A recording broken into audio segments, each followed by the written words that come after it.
Well, thick fog out there, folks, as the air is heavy, as they say. Lots of humidity in the air for sure. You can feel the mugginess. My goodness gracious. What a week of heat it's been. Allister Aalders will join us near the end of the show today after the 12:30 news, our weather specialist, to talk about all this, the weather, the week that was, and the heat, and what to expect, and are we going to get some much-needed rain? At this point, I won't even boom if it's going to rain. I would welcome some rain. The lakes are really, really low, and the forest is dry, and conditions are desperately in need of rain right now, folks. People's wells obviously impacted. Municipal water sources are impacted, so let's hope we get some much-needed precipitation in the next few days. We will get all the details on the week that was and the week that'll be when it comes to the weather, and a few other fun things that Allister always brings when he comes into the studio after the 12:30 news. I'd like to thank Vanessa Vandeness on the other side of the glass at the control boards, doing a fine job. As always, lots and lots to talk about. A busy phone-in segment yesterday. I'm anticipating more calls today on this.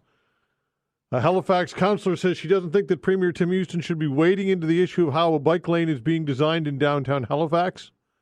Houston yesterday threatened to overrule City Council if it makes Morris Street a one-way street alongside a two-way bike lane.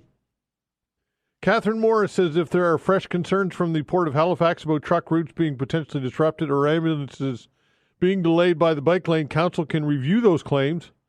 However, she says the Premier's intervention seems more aimed at pressuring the municipal government to give the mayor more added powers, rather. Claudia Chender, opposition leader of the and NDP leader, agrees, saying Houston should stay in his lane. By the way, I've reached out to Claudia Chender. She's unavailable today, and I reached out to Premier Tim Houston as well. So far, I'd like to get him on the show. And so far, no response, but we shall see as the morning progresses. But I'd like to chat with him. And on Monday, of course, when we have our councillors on the hot seat, David Hensby will be joining us. And we'll find out what the councillors have to say about this on Monday. John St. Amand will join us as well. And we'll get their take on all this. And so the question, or a couple of questions that I'll ask you to weigh in on later on today between 11 and 12, is quite simply, do you agree with what Catherine Morris has said and Claudia Chender? Should the Premier stay in his lane when it comes to this issue and all issues regarding the municipality? Or do you agree that the Premier should, or do you support the Premier's decision claiming he's looking out for Nova Scotians, saying Council is out of touch with residents when it comes to this whole topic? I saw his interview yesterday with Todd Burgess, and the Premier basically chided Council, saying that they're out of touch with what residents want in HRM when it comes to bike lanes in particular. And is this a dangerous precedent? Something that I asked you yesterday, that the Premier getting involved in this way, to this degree, in municipal affairs and municipal issues. And strong mayor powers, of course, as Catherine Morris suggested earlier. What I read, she claims that this is more about strong mayor powers. Do you agree with that? Something else that you can talk about that I've brought up in the show before of interest: the voting age in Britain is dropping. Government officials say plans are being worked out to lower the voting age from 18 to 16 before the next national election. They say it's part of an effort to boost democratic participation. The next general election is not expected to come around until 2029, but an earlier election call is possible. Additional reforms include automatic voter registration and allowing bank cards as voter ID. So what are your thoughts on this? We've talked about this. This has been floated for a number of years from time to time from various lobby groups and some politicians, that the voting age should be 16 instead of 18 here in Canada as well. Do you think that that's a good idea? Because Britain is going ahead with it, as mentioned. And why or why not? Why do you think that they should or should not? I look, folks, I personally tend to think that this is not a bad idea. I get it that there's a lot of opposition to this. People think that young people or I shouldn't say people, I think many people think that people who are 16 and 17 are too immature to vote. I tend to think that we underestimate people in this age cohort. And look, decisions that are happening democratically are impacting this young people. And perhaps I think it's something that that would be of value. Voter participation in general is low. We know that. Now, the thought process is that this would benefit left-leaning, center to left-leaning parties more than center-right parties. And I'm not sure if that would be the case or not, but that has been traditionally the thought process, that this would help center-left parties get elected. Again, I'm not sure that that's the case anymore, but again, something that you can talk about. Should we allow people to start voting at the age of 16 in Canada? Something else you can get into, again, when we open the phone lines. Just throwing it out there. Thought I would toss that out there and see what people had to say about it. So again, thanks for tuning in and listening, folks. We very much appreciate it. Joining me now is Todd Burgess, Executive Director of Forest Nova Scotia. Todd, hello. Very good. Thank you for inviting me to talk about forestry on your program, Todd. Absolutely. All right. So the Nova Scotia government, first of all, this story says it's making wood construction and heating a priority in public buildings going forward. According to the province, all departments have been directed to look for every opportunity to use mass timber, wood pellets, biomass, biofuels, and other products made with wood that is left over from sustainable harvesting and sawmilling. What's your response to this story? Well, honestly, this is a very, very good news story, because Nova Scotia is covered by 75% of forests, and most of that is owned by 30,000 woodlot owners in the province. So it will help give them some prosperity and help them manage their woodlots much better. In addition to the economy of, we need houses, and mass timber is one of those tools we can use to help build houses quicker. So it's very good news. Would we be able to scale the operations up with timber mills and things like that, sawmills? Well, right now we have lots of family-owned sawmills in the province, and they're doing okay, but most of their wood is heading to the United States. So with what's going on in the U.S. with the potential tariffs, this will be an opportunity for us to actually use our timber here more at home, using mass timber construction. So we can use mass timber in mid-size construction and build larger buildings rather than steel and concrete, and have a lower carbon impact. So it's good news for Nova Scotia. We can keep more jobs and more of our economy here local, rather than exporting it out to the United States. Okay, so what's held this back, I suppose, to this point? Is it government policy that's held this back, or what's been the issue here? Speaking from mass timber, I'm not an expert on mass timber, but in general, it takes a different way of thinking. We've always sort of used steel and concrete to build larger buildings. It's just sort of the way we've always done things. But in general, I don't know, Todd, if you've ever been inside a mass timber building, it's beautiful. It makes you feel good, and they're well constructed. They last a long time, and they're made from local products. And with a new announcement that Patrick Crabb made yesterday, with this mass timber facility going in near Elmsdale, it'll be an incredible economic boom. So what's held us back? Potentially some government policy. Building codes in the past has slowed us up, but right now we can build 12-story buildings under the building code right now using mass timber. Okay. How much optimism is out there because of this, do you think? Well, forestry, woodlot owners in the province need some optimism, because to be honest, with the decision with Northern Pulp closing their mill, we need markets for low-grade wood.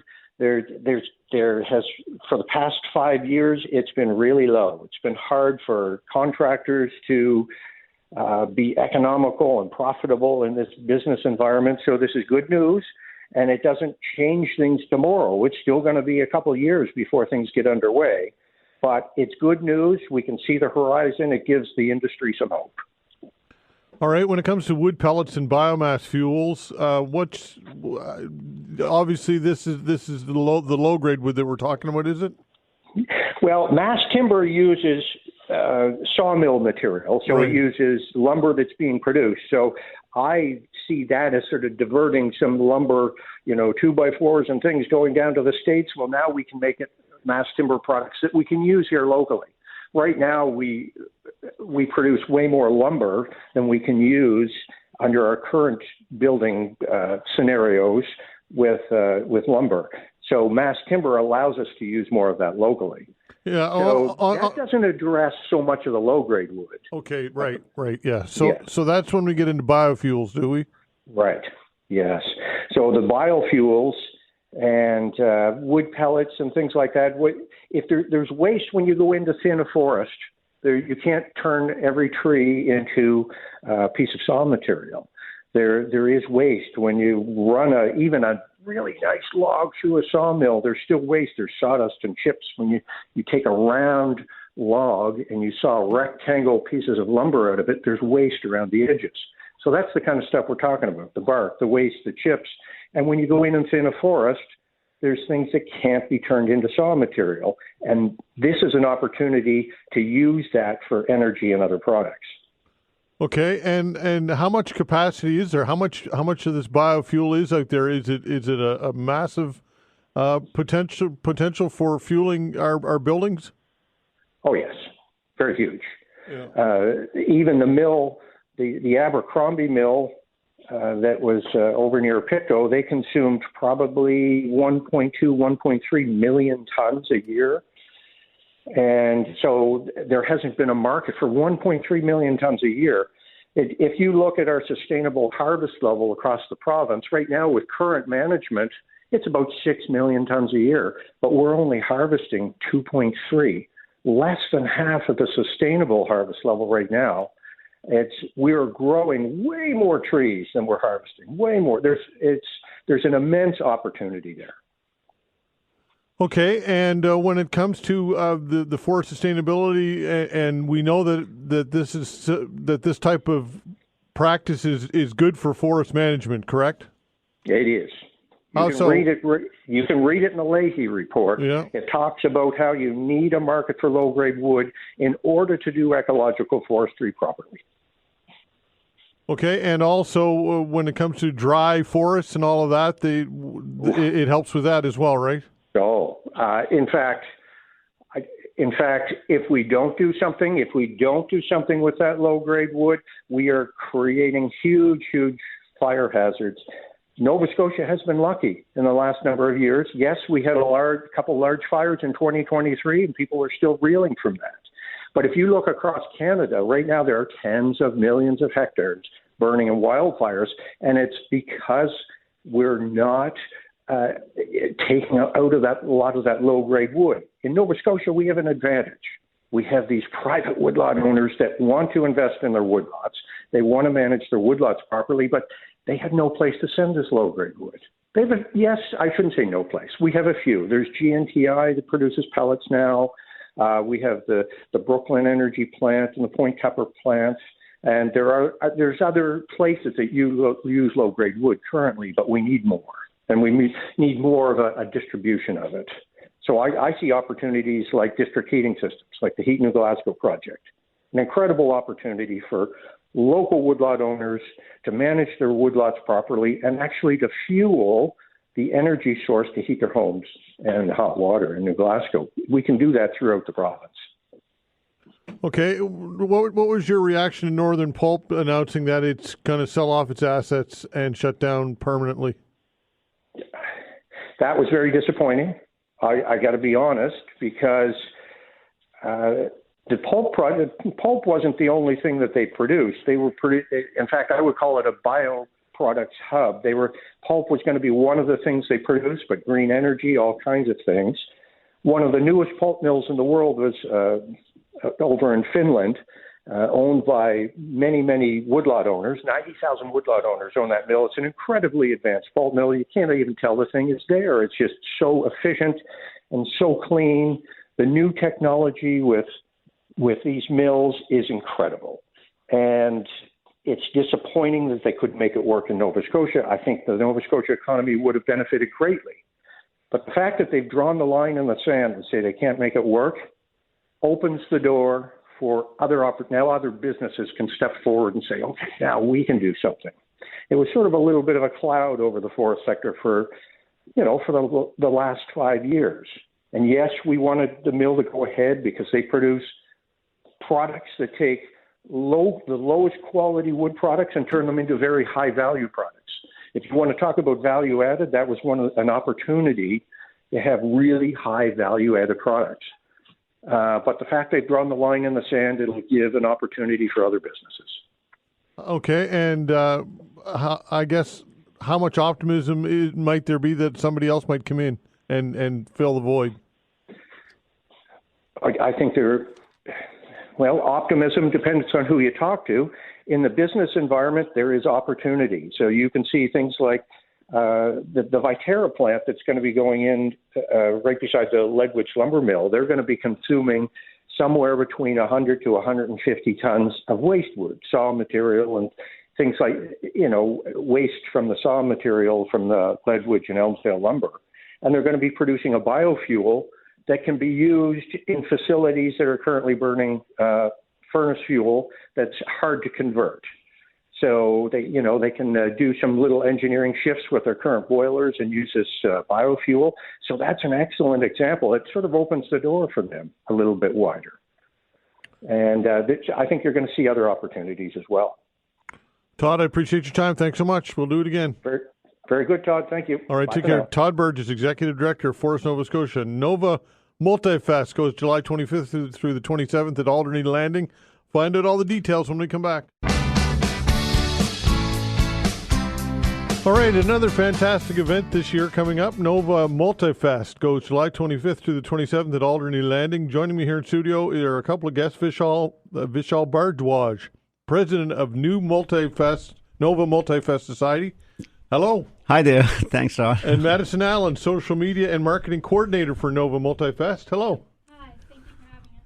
Okay, hang on there, Vanessa. Okay, go ahead again. Hi, thank you for having us. All right. So, Vishal, tell everybody about what Nova Multifest is all about. I guess it's we have a new tagline. Students suggested it's a celebration of you. Basically, it's everybody's individual, and we want to celebrate each one's individuality, and diversity is at the center stage of the Nova Multifest. So it's basically people from different community, culture, and heritage. They come together, and it's a big community event, and we celebrate together.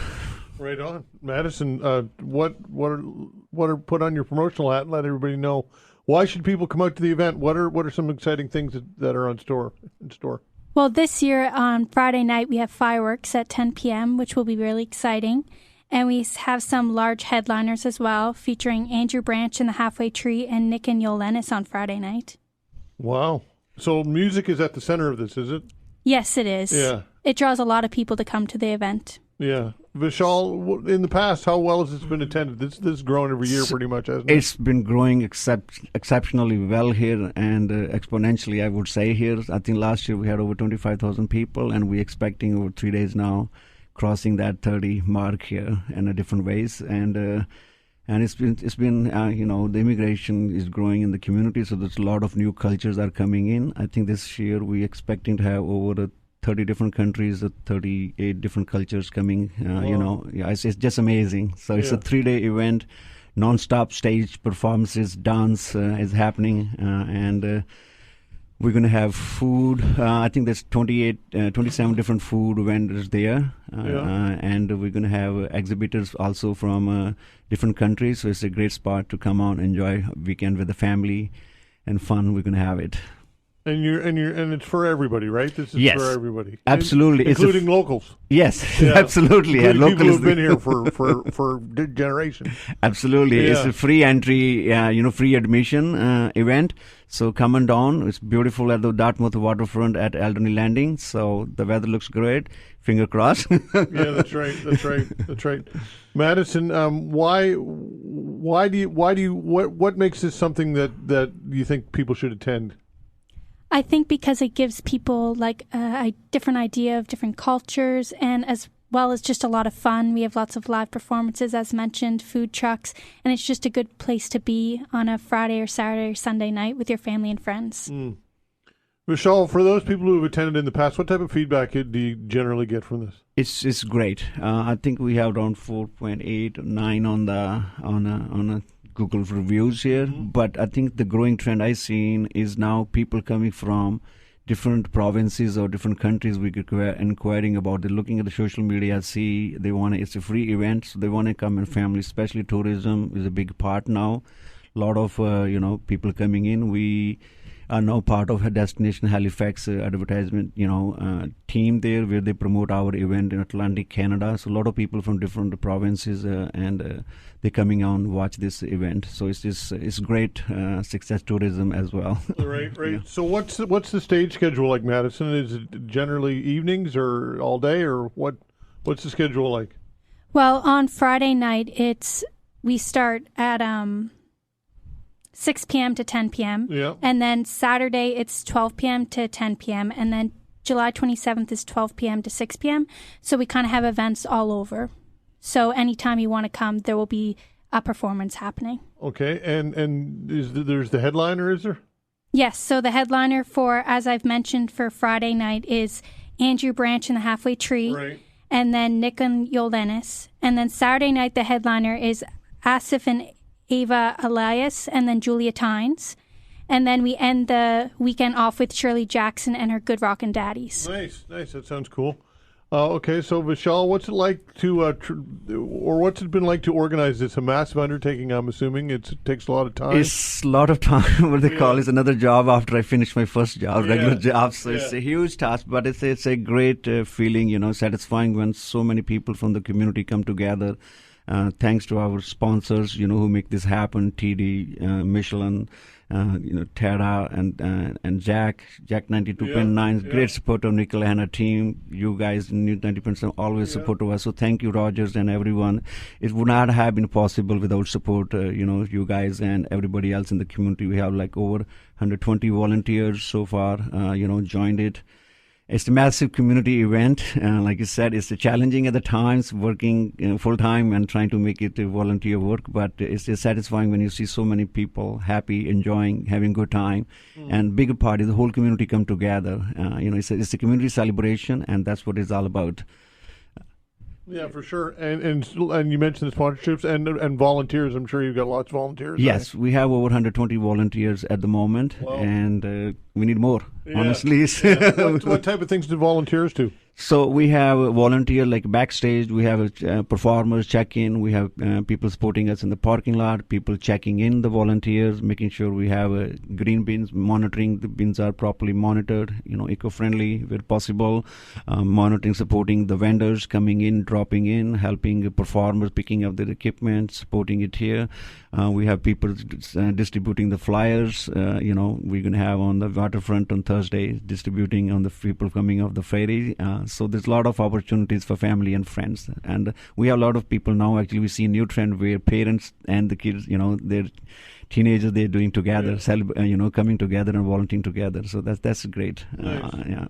So Madison, direct everybody to the website, if you will, and any social media platforms to get more details. So the website is www.multifestns.ca, and it's multifestns for all social media as well. Okay. Thanks for coming in, guys. Hope it's a fantastic event. I'm sure that it will be, and fingers crossed on the weather. Thank you. Yeah, we need that, and we'd love to have everyone come together. It's a family event. It's a free entry event, so come on down at Dartmouth downtown, and let's have a great event. Okay, great stuff. Thank you. Thanks, Madison. Thank you. Okay, that's Multifest. Goes next weekend, July 25th to the 27th at Alderney Landing. Tim Powers when we come back.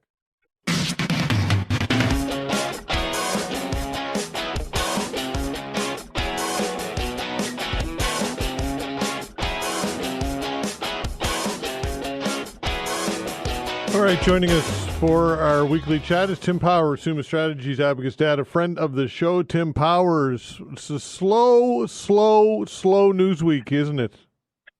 I thought you were talking about my running because, it's busy today. So I had to drop my son off at camp, run, stop, talk to you, and then run again, Todd. So, wow. If you want to ridicule me on my pace like he does, that's fine. But yes, News and I are both slow this week, except for Indigenous leaders not being very happy with the Prime Minister for the most part. That's right. We're going to get to that in a second. Are you training for another marathon? I just did what they call the 15K around the experimental farm race on Wednesday night in the 42-degree heat. Let me say, Todd, I was very done afterwards, and the nice cold beer I had only partially made up for it. Well, it's great that they have good health and you're able to do it at your age. My gosh, you're an old man. At my age, my God, and I'm the retirement home yet. Be careful there, laddie. You're the same generation, my friend. That's right. I thought I'd give you a little dig. Anyway, all right. So let's talk about the Indigenous leaders. I guess what were we calling it? A summit? What are we calling this thing yesterday? I don't know, and that's I think half the problem. I think the Indigenous leaders felt they were rushed into some kind of meeting that was meant to symbolize a general outreach, and a lot of the commentary afterwards seemed to be about, hey, it was like this seminar where we listened a lot and didn't get to talk, and anybody who's worked with Indigenous groups knows how important it is for Indigenous leaders in particular to have fulsome conversations and proper dialogue with a recognition and understanding of history. That's always at the forefront of that. So while that may turn some Canadians off, that is the reality of what governments need to do to show respect to Indigenous groups. And I think the government still has a long way to go there, though you certainly did hear that there are Indigenous groups that are very interested in development. And I think we all know that to be true. Okay, some described it as political theater. Do you think that that's fair? Oh, absolutely, on all sides, right? Yeah.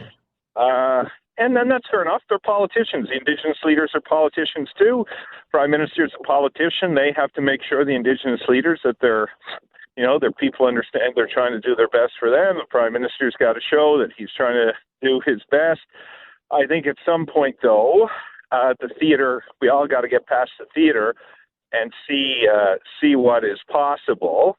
And part of it, too, is a smart negotiation. I mean, we all know the legal rights of Indigenous peoples to be consulted. A lot of that, of course, as you know, started in Nova Scotia with the Marshall decision and the like. And the government's got to do its bit there, and you can't blame Indigenous leaders or anybody else for trying to get the best deal that they can. Okay, C5 is at the crux of this, obviously, Bill C5. And do you think that C5 was good legislation fundamentally, or what's your take on Bill C5 in general? I think the intent of it is good. Look, I think any right-thinking person would agree that if it takes 5 years, as it was or is in some cases, to approve projects, well, then, that's too long because if you're competing against the globe, things are getting done faster. So I think the intent is good. I mean, certainly, the Conservatives and others, provinces, Newfoundland, Labrador, Nova Scotia, all saying we got to get this done faster. So I think the intent is good. I think the desire is good, but it's going to go through its challenges. I think the reality of C5 will be borne out on when we get to case-by-case examples of how it's going to work. Okay, when it comes to energy projects and nation-building projects, do you think that what's on the list? Is there anything is there a tangible list out there, or is there something that the government is told us, kind of foreshadowing what's going on with nation-building projects? Well, I think we know a few, right? I mean, Manitoba's been very front and center about the need to develop the Port of Churchill. And Premier Canoe has talked about that. Premier Legault and Premier Hogan now in Newfoundland have been pretty much vocal about the new Churchill Falls deal. Doug Ford, I think, has talked about the Ring of Fire and developments around Toronto. So there's certainly a few we've heard of. But other than the ones I've mentioned, part of the case is, I guess, with Churchill Falls, there are proponents, and there may be a proponent with the Port of Churchill, but some of the other bigger projects need proponents beyond government. So I think we're waiting to see, what companies may put their hand up to build a pipeline or do things like that, and then we'll be into the meat of this stuff. Okay, so we know that there was this with Donald Trump and tariffs and all that, but that talk is kind of subsided. And with Trump, it's on again, off again. It's now August 1st, so it seems like the goalposts continue to move when it comes to Trump and the United States and tariffs. Is there, I guess, publicly a sentiment for these fast track projects, or do you think that kind of sense of urgency kind of gets lost as the goalposts kind of waver and Trump kind of waffles on this repeatedly?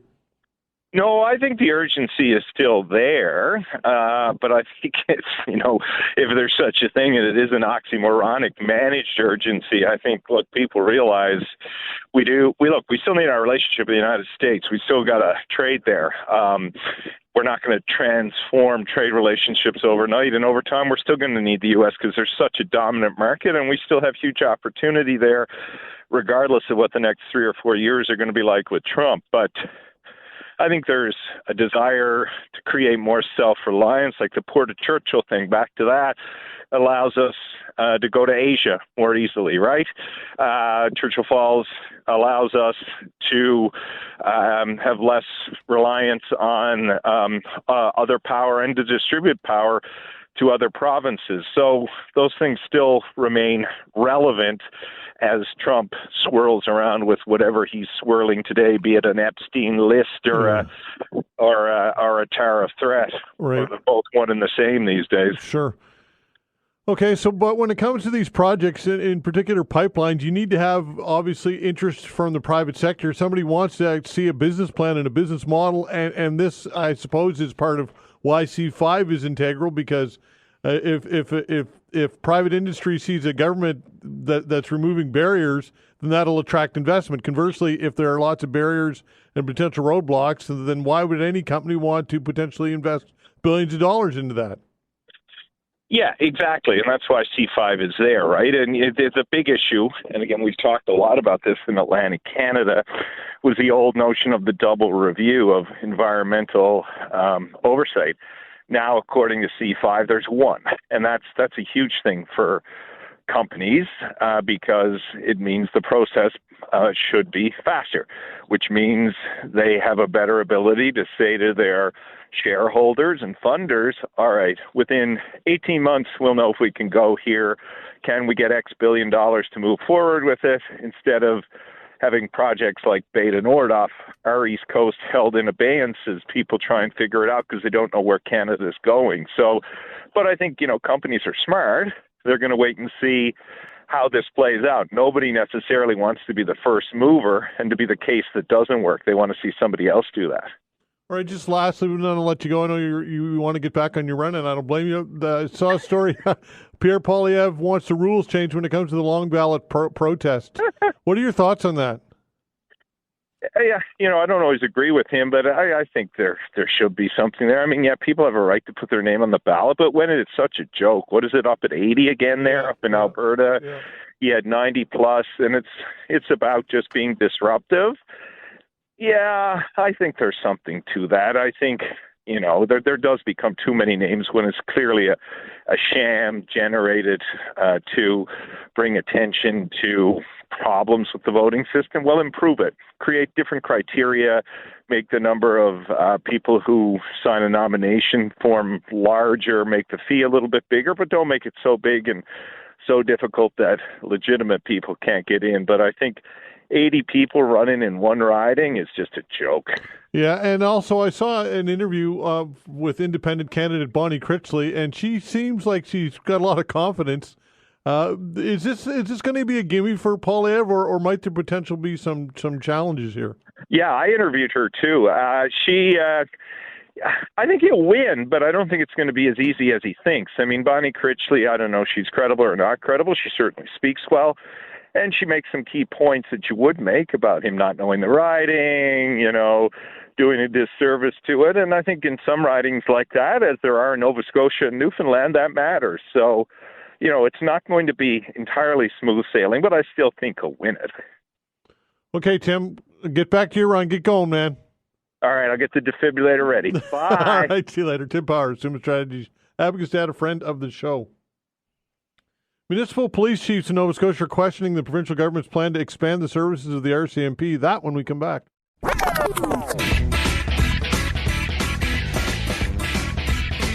Municipal police chiefs in Nova Scotia questioning the provincial government's plan to expand the services of the RCMP as part of a push to restructure and modernize policing in the province. Ryan Leil is the new Glasgow Regional Police Chief and joins me to talk about this. Ryan, thanks for joining the show. Good morning, Todd. Thanks for having me. All right, so what disappointment here? What's your stance on what the provincial government is looking to do here? Well, we strongly support the opportunities that exist.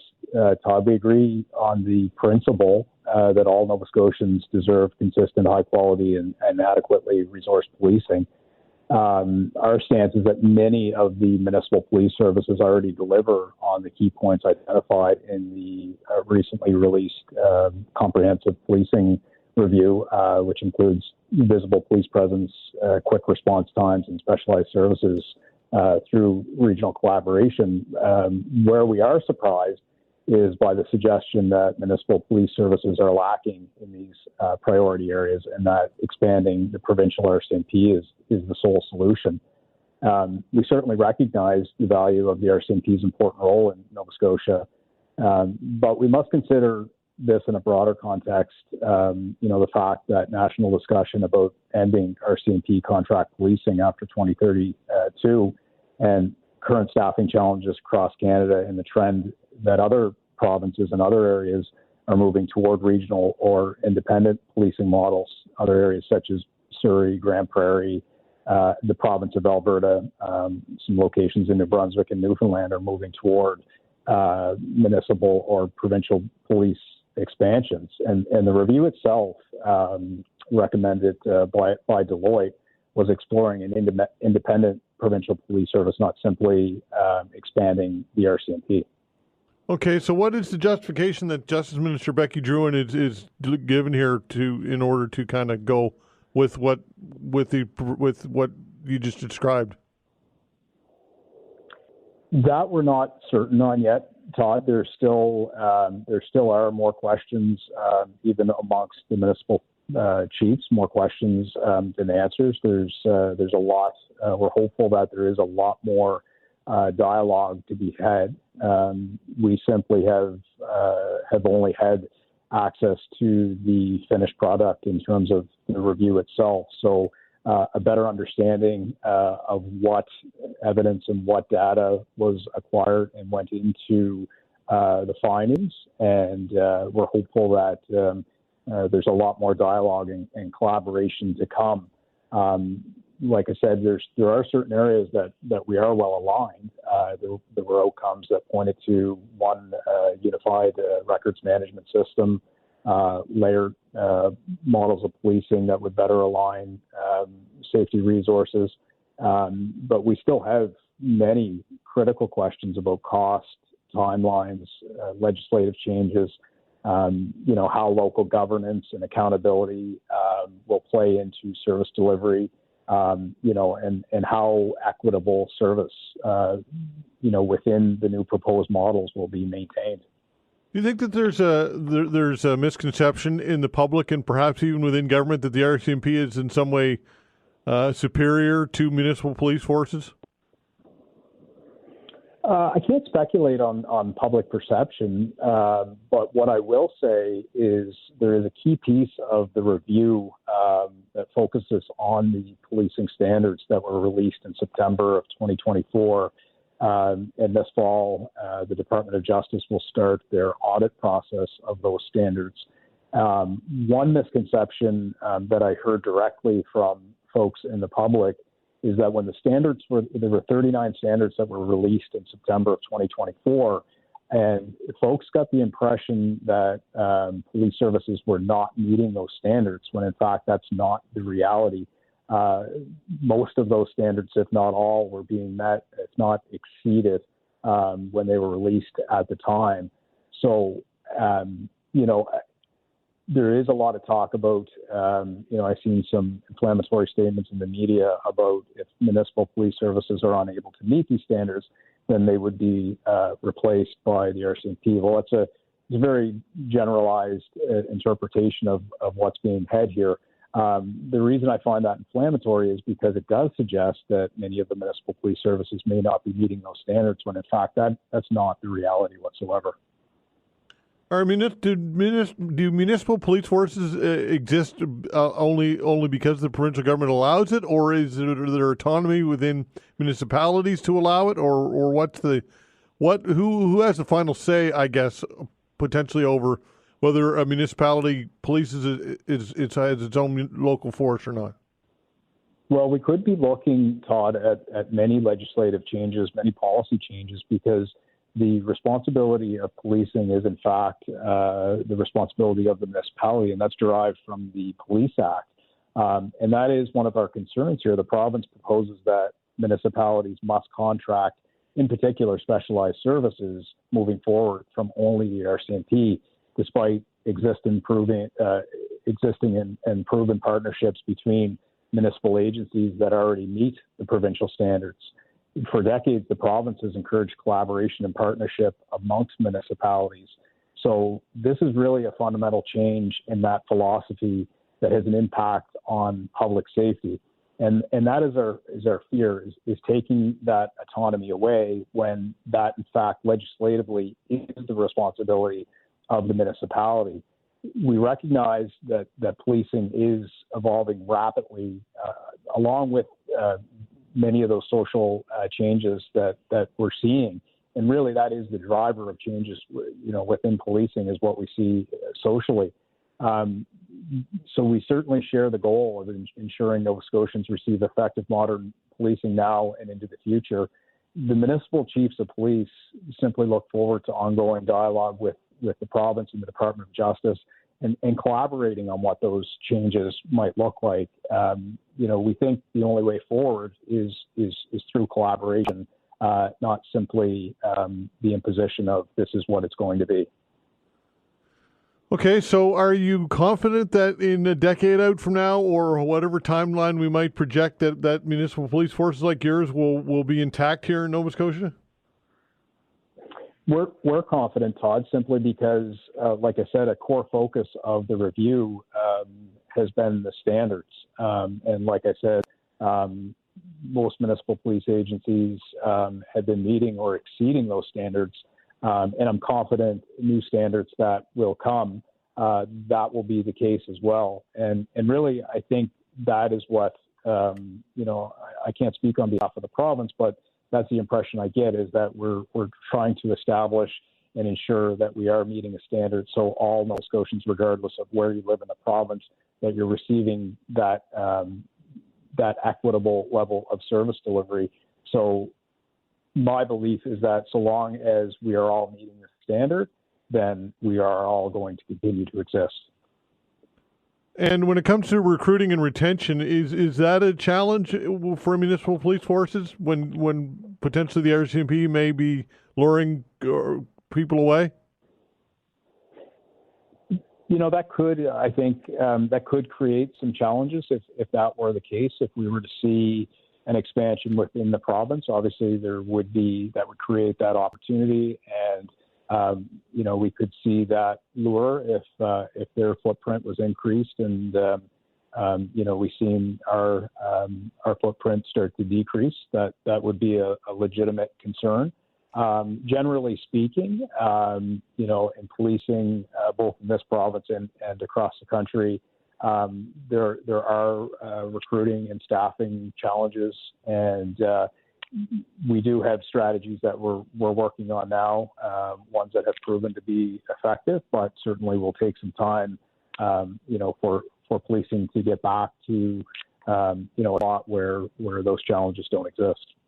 Okay, Chief Leil, I appreciate your time. Thanks so much. Thank you, Todd. All right, take care. That is Chief Ryan Leil of the New Glasgow Regional Police. All right, what is on your mind on this Friday? It's time to hear from you. We've got an open hour. The way to reach us is 902-405-6000. Again, 902-405-6000, something that I'm sure that at least some of you want to talk about. Halifax City Councillor says she doesn't think that Premier Tim Houston should be wading into the issue of how a bike lane is being designed in downtown Halifax. Houston yesterday threatened to overrule City Council if it makes Morris Street a one-way street alongside a two-way bike lane. Catherine Morris, says if there are fresh concerns from the Port of Halifax about truck routes being potentially disrupted or ambulances being delayed by the bike lane, council can review those claims. However, she says the Premier's intervention seems more aimed at pressuring the municipal council to give the mayor added powers. What are your thoughts on this, folks? Claudia Chender said something similar, saying that Premier Tim Houston should stay in his own lane. Do you agree that the Premier should stay out of this issue and other municipal issues? Does it set a dangerous precedent, potentially? Or do you support the Premier's decision, claiming he's looking out for Nova Scotians and saying council is out of touch with residents? 902-405-6000, that or whatever else you've got on your mind today. Again, 902-405-6000. An open hour when we come back.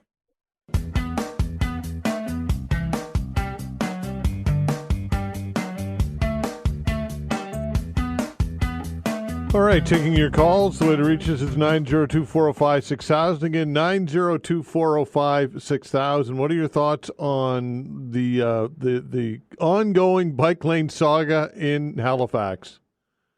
I mean, this thing just never stops when it comes to potential controversy here, and fueled this week by the Premier of the province, Tim Houston, wading into the issue on how a bike lane is being designed in downtown Halifax, talking about Morris Street, which is now obviously a two-way street, and council has plans to make it a one-way street next year, I believe it is, with allowing 2 lanes for bikes.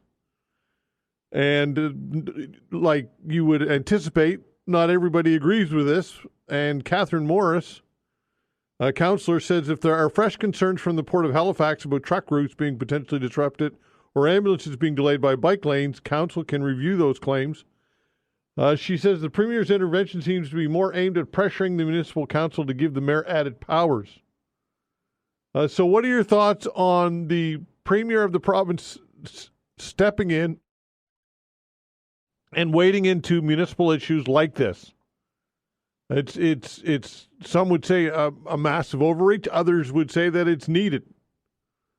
I watched the Premier's comments or interview on CTV last night with Todd Burgess, and he seemed to be he was quite critical of this council, claiming, I guess, to paraphrase it, they're out of touch with what residents and constituents are wanting and their expectations from this version of council, and says that as the Premier, he has to look out for Nova Scotians in general, and this includes Haligonians. And again, citing safety reasons, saying that the ambulances would be delayed, could be delayed, disrupted, mentioning the Port of Halifax and the truck routes that could potentially be disrupted. So do you support the Premier in getting involved in this, or do you agree with Catherine Morris and the NDP leader, by the way, Claudia Chender, who says that the Premier should stay out of this, stay in his own lane, to paraphrase Claudia Chender?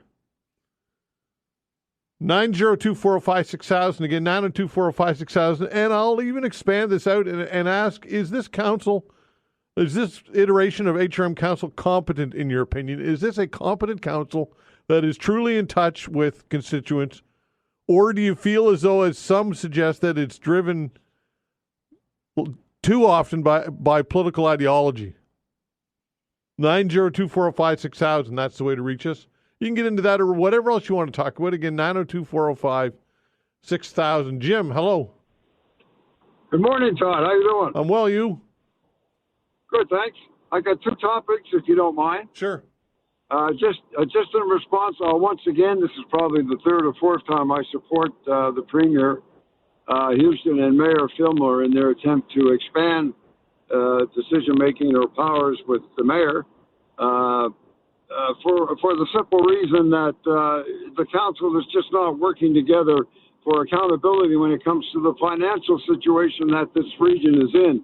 It's the bike lanes that are front and center, but if you go beyond that and look at the bigger picture, when you have an increase of expenditures for the bike lanes, somebody has to look at it and say, whoa, wait a minute, let's pause on this and let's look at this a lot closer. The majority of council said, no, we're not interested in that. We're not interested in saving money for the taxpayers or making a fiscal mistake. They look after their own constituencies, obviously over the bigger picture. So that's my take on that one. The second one is I'm probably going to lose a lot of friends and maybe never get on the radio again. And that's this. We have a transit system, a situation that's dragging its heels. We don't have enough money to keep going the way we're going with transit.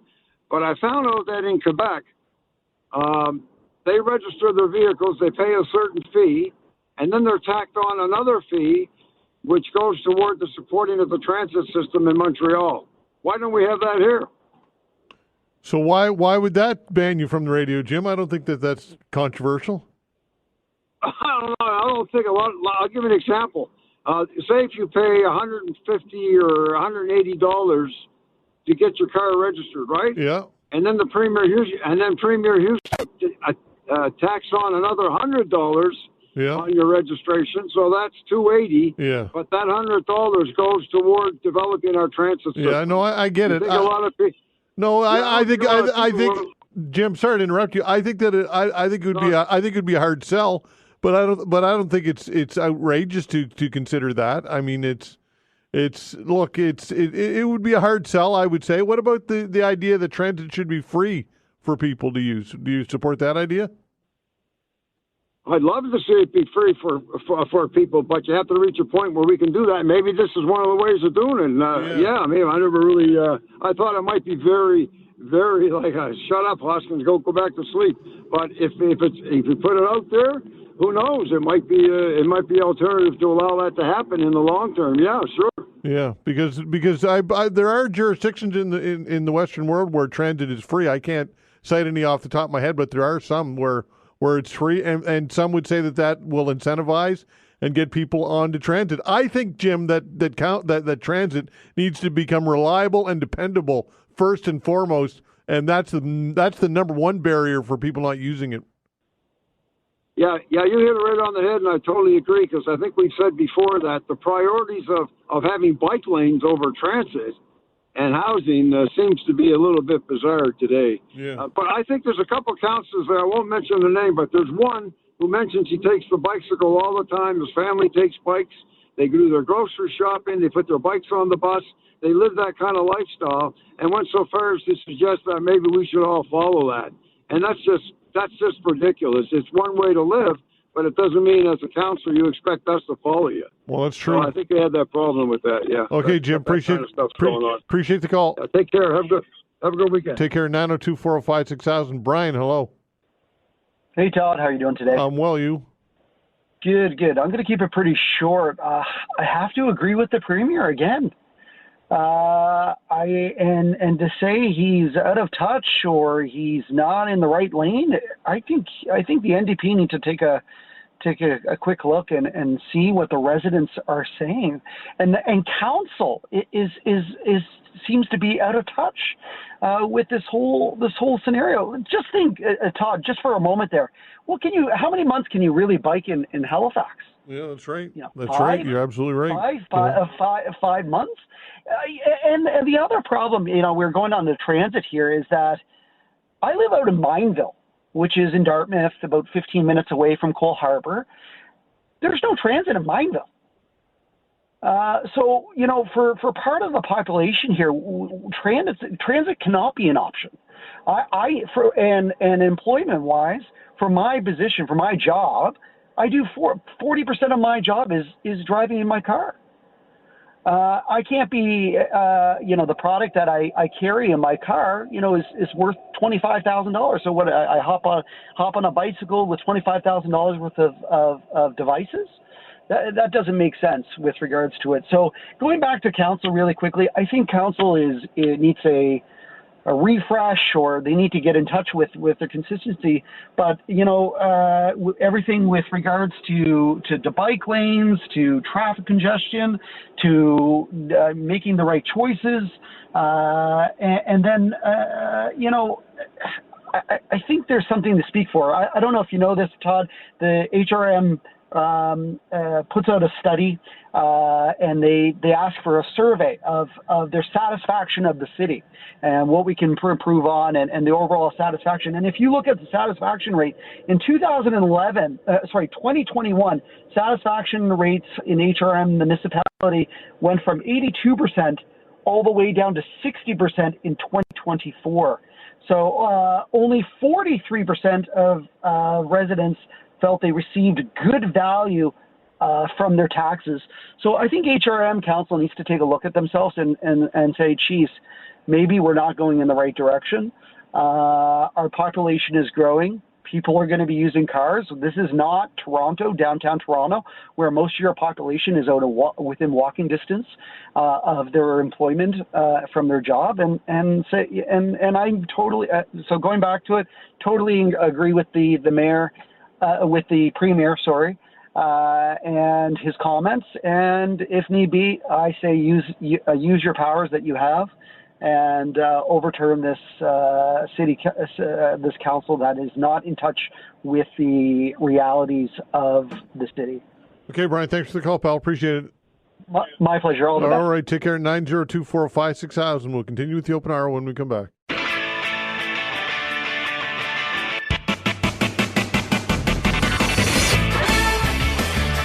All right, continuing with your calls. So to reach us, 902-405-6000. Gary, hello. Good morning, Todd. Hi there. I just want to say I agree 100% with the premier stepping in and everything that Jim Hoskins has said about it, and the caller after that. But I've seen bicycle lanes.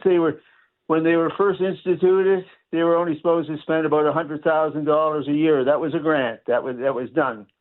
It's ballooned to hundreds of millions of dollars now, and it's getting ridiculous. And it doesn't seem like this council that we have has any common sense, and don't care, and they don't really care about what their taxpayers say.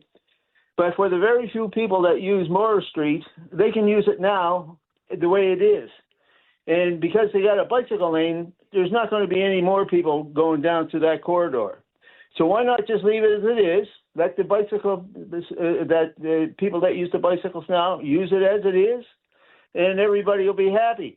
But I think the agenda for a lot of these councillors, especially the urban councillors, is to discourage people from going downtown altogether. It's a complete nightmare.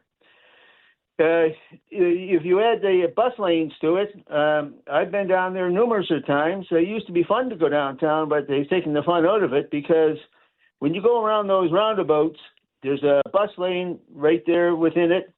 I've seen cars come past me, cut me off, cut other people off. They stay in the bus lanes, even though they know that they shouldn't, or maybe they don't know, but there's a $350 fine if you get caught. But evidently, no one's getting ticketed anecdotally from what I can see, and they're making all these rules to fit a few people. It's astounding. It's less than 1%, and the statistics that I've seen over the years for all of this is that the average cyclist will only use their bicycle for 5 years. I used to cycle in from almost down to Sambro into downtown where I worked. I only did that for a couple of years. I mean, I was pretty fit doing it, but there was no bicycle lanes. I had no problem. I don't know what the problem is. So, anyways, that's my spiel on it all, Todd, because I think it's just an overreach for this council. And now on top of this, they're talking about a stadium that's going to cost probably in the hundreds of millions of dollars. There's people out on the street that are homeless. They're driving them out of encampments. There's no place for them to go. And to top it all off, as you know, I speak a lot for the seniors, but seniors cannot go downtown. The elderly can't go downtown that have mobility issues. You can't let anybody out on Spring Garden Road. There's no parking anywhere. They don't even know how to use the parking station's fees. It's ridiculous, and they're just not making any allowances for it whatsoever. And when I saw a poll here about a year or so ago, the average age of a person going downtown is probably in their 30s, early to mid 30s. The seniors, a lot of seniors have money and they would like to go downtown, but they can't. And that's it for me, Todd. Well, Gary, I guess what I would say is that so what would you like to see? We have the old traditional parking meters. I mean, that's not coming back. I mean, that the municipalities are getting rid of those right across the Western world, right? Right, but there's not even anything for disability parking on Spring Garden Road. There's no stopping. I'm not saying to bring back. It's kind of archaic to expect that the old parking meters will come back. But there needs to be something in line for seniors that want to go downtown to allow them to go parking and easy access to Spring Garden Road, which is a main shopping center for downtown, and also the down around the waterfront. Now there's plenty of parking on the waterfront, but what I got to say about that, Indigo runs that. I got a ticket for $45. As I got out of my car, I went to the pay station, but by the time I got back to my car, it showed the time exactly when I got out of my car. Yeah, I had to fight that, and seniors don't need to be doing that. It's ridiculous, Todd. It's just run amok down there. So that's it, Todd. I think that this council doesn't have the taxpayer in mind, and it's very wasteful money to think about hundreds of millions of dollars on bicycle lanes. They can take that Morris Street and leave it exactly like it is, and if they put two-way cycling on there, guaranteed that there will be no more cyclists using that route now than as there is now. Okay, Gary, appreciate the call, pal. Take care. Take care. All right, 902-405-6000. Stanley, hello. How you doing today, sir? I'm well, you? Not too bad. First of all, I agree 100% with Tim Houston on what he's going to do there. I find the council, like they're saying about, the port and the ambulance service, why don't they go to council? The problem is council don't listen. They seem to have their own agenda. And there's some of them, and Andy Fillmore, he's a blessing in there, and they're just a little upset over him because he wants to make some changes to the better. And they got their own way of doing things, and they want to stick with it, right? So I don't know what else to tell you besides that. Yeah. I think some of them council, if it was a car lot, they wouldn't be able to run it if there was only two cars on it. There's just no common sense, right? Yeah. If they seem to have agenda, they don't want to listen to anybody. So I'm glad Tim Houston stepping in. It's good to see. Okay, Stanley. Someone's looking out for us. Appreciate the call. Take care. You. All right, 902-405-6000. Donna, hello. Oh, hi. Thanks for taking my call. Sure. I just wanted to talk about these 16-year-old kids and voting. In my opinion, the majority of 16-year-olds are not mature enough, and most of them are very, very easily swayed. And that's all I'll say. And that I think how many, Donna? How many 16-year-olds do you interact with on a regular basis today? I have many, many, many. My nephews and nieces' kids are 16, 17, 18. They're all good kids. They're all top A1 students. But there's a lot of, if you watch the TV and the news, the kids are out shooting and stabbing and bullying and whatnot. I don't know. I think that most kids, if you ask most kids, they probably don't even know who the premier of the province is or who the prime minister is. I would bet if you ask the 16 and 17-year-olds the exact same question as 18 and 19-year-olds, you would get the same exact results. Oh, yeah. No, I know when I first voted, you had to be 21. And I think it should go back to 21 because then everybody's more mature and you're more aware of what's going on in the world and in your country. 16-year-olds are most of them, not all, are mostly interested in playing games and what's on their telephone, whatever. Now that's my opinion on that. Okay. But another thing, if I could, I'll be quick. Yeah. There was a thing on TV yesterday. The Liberals have sent out invitations to newcomers to fill out, they're sending out these invitations to fill out forms to bring in their parents and grandparents. We do not need more older people, such as myself, in this country. We don't have the doctors for it. We don't have the housing, and I don't know if you heard about that, but that was on the little one-liner on TV yesterday. I said, what? I thought they were cutting back in immigration, but to let the newcomers fast track and bring in their parents and grandparents. Have you heard about it? No, I have not heard about it. I've not heard about it, Donna. Well, get ready. It's there. I was at Cards last night, and that's what everybody was talking about. They all saw it on the news. Okay. So, all right. Thanks for the call. Take care. Something else. Thank you. Have a good day. All right. Take care. 902-405-6000. Look, folks, the idea that somehow 18-year or 19-year-olds are so much more mature, or even 21-year-olds than 16 and 17-year-olds, I don't buy that. I think that you're probably, if you were to, as a matter of fact, people who are 16 or 17 might know more than 21-year-olds when it comes to politics and what's going on politically. I just think that we underestimate, and this has been something that's been happening for generations and generations, that we always seem to underestimate, in my opinion, young people, and discredit young people. It seems to be almost a rite of passage. 902-405-6000. That's the way to reach us. Again, 902-405-6000. We'll continue with your calls when we come back.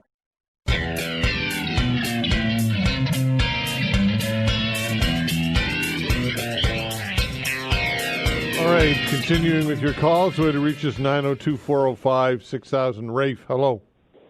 How you doing this morning? I'm well, you? Good. I just wanted to call and make a comment on Tim Houston getting involved in municipal politics. I just don't understand how he has anything to do with what's going on with decisions made by a city. Is it going to get down to the point where in New Glasgow they want to build a park, and he butts in and says, no, we're not going to? I mean, where does it end? You know, I mean, are they going to have a department of municipality in the provincial government? It's not his jurisdiction. Is kind of what I'm saying. Yeah, I think fundamentally that is a legitimate point and a legitimate concern. I think that it is. And I just another point is that I know the bike lane is extremely divisive right now. It's like anybody wants to talk about.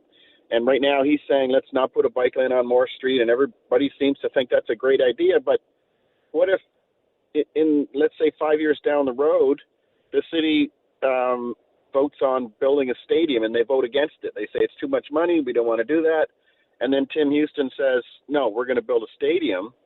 And then people are disagreeing with them. Like it can go either way, right? I mean, Right now these people think it's a great idea, but maybe 5 years down the road it might not be. So 100%. I just think he needs to keep his nose out. And like one of the counselors said 2 or 3 days ago on your show, he said, we're more than happy to have the premier come in and help us with transit and try and get more buses or you know, but to dictate to a municipality how they're going to run their city, I just totally don't agree with that. Yeah, Rafe, I think you make a good point in that it's easy to think that this is a good idea when you agree with him on a particular stance, but if you don't agree with him, then my gosh, then all hell would be to pay, right? Yeah, and they're all going to be saying, "What's he doing, telling us how to run our city?" That's right? exactly. That's a great point. Before I go, I wanted to make a comment on the lady that was talking about young 16-year-olds not being able to vote. There's a lot of young kids out there that are extremely involved in politics and know kind of what's going on. And it's, you know, you don't want to stereotype kids. You know, I mean, she says they're all out there playing games and stabbing people. Well, I know there's a lot of grown-ups doing that too, a lot of adults. So let's not get into that kind of discussion. Yeah. Okay, Rafe. Appreciate it. Yep. Good points. Thanks. 902-405-6000. William, hello. Good day. How are you today? I'm well. You? Not too bad, sir. A little bit of a different topic this time around. Okay. Yeah. I don't know if anybody's following any of the news out of Newfoundland, but they've been having a rough few days. And, you know, on that point, it's good to see that rain we had overnight because we could be in the same situation. No, absolutely we could, 100%. It's we desperately need rain for sure. Yeah, and we do, and we got some. However, if we fell into a situation like in 2023, normally we seek help, which is a good arrangement with neighboring provinces. If we've got a couple of major forest fires in Nova Scotia now, guess what? We got nobody to go to, and we just don't have the assets. We bought a bunch of helicopters, which is okay. Don't get me wrong; they're a great device. But a helicopter drops 600 to 700 gallons a drop, whereas a 415 air tanker can drop 6,000 gallons a drop. And the air tanker can make the same number of drops in an hour. It can stay on station longer because of better fuel range.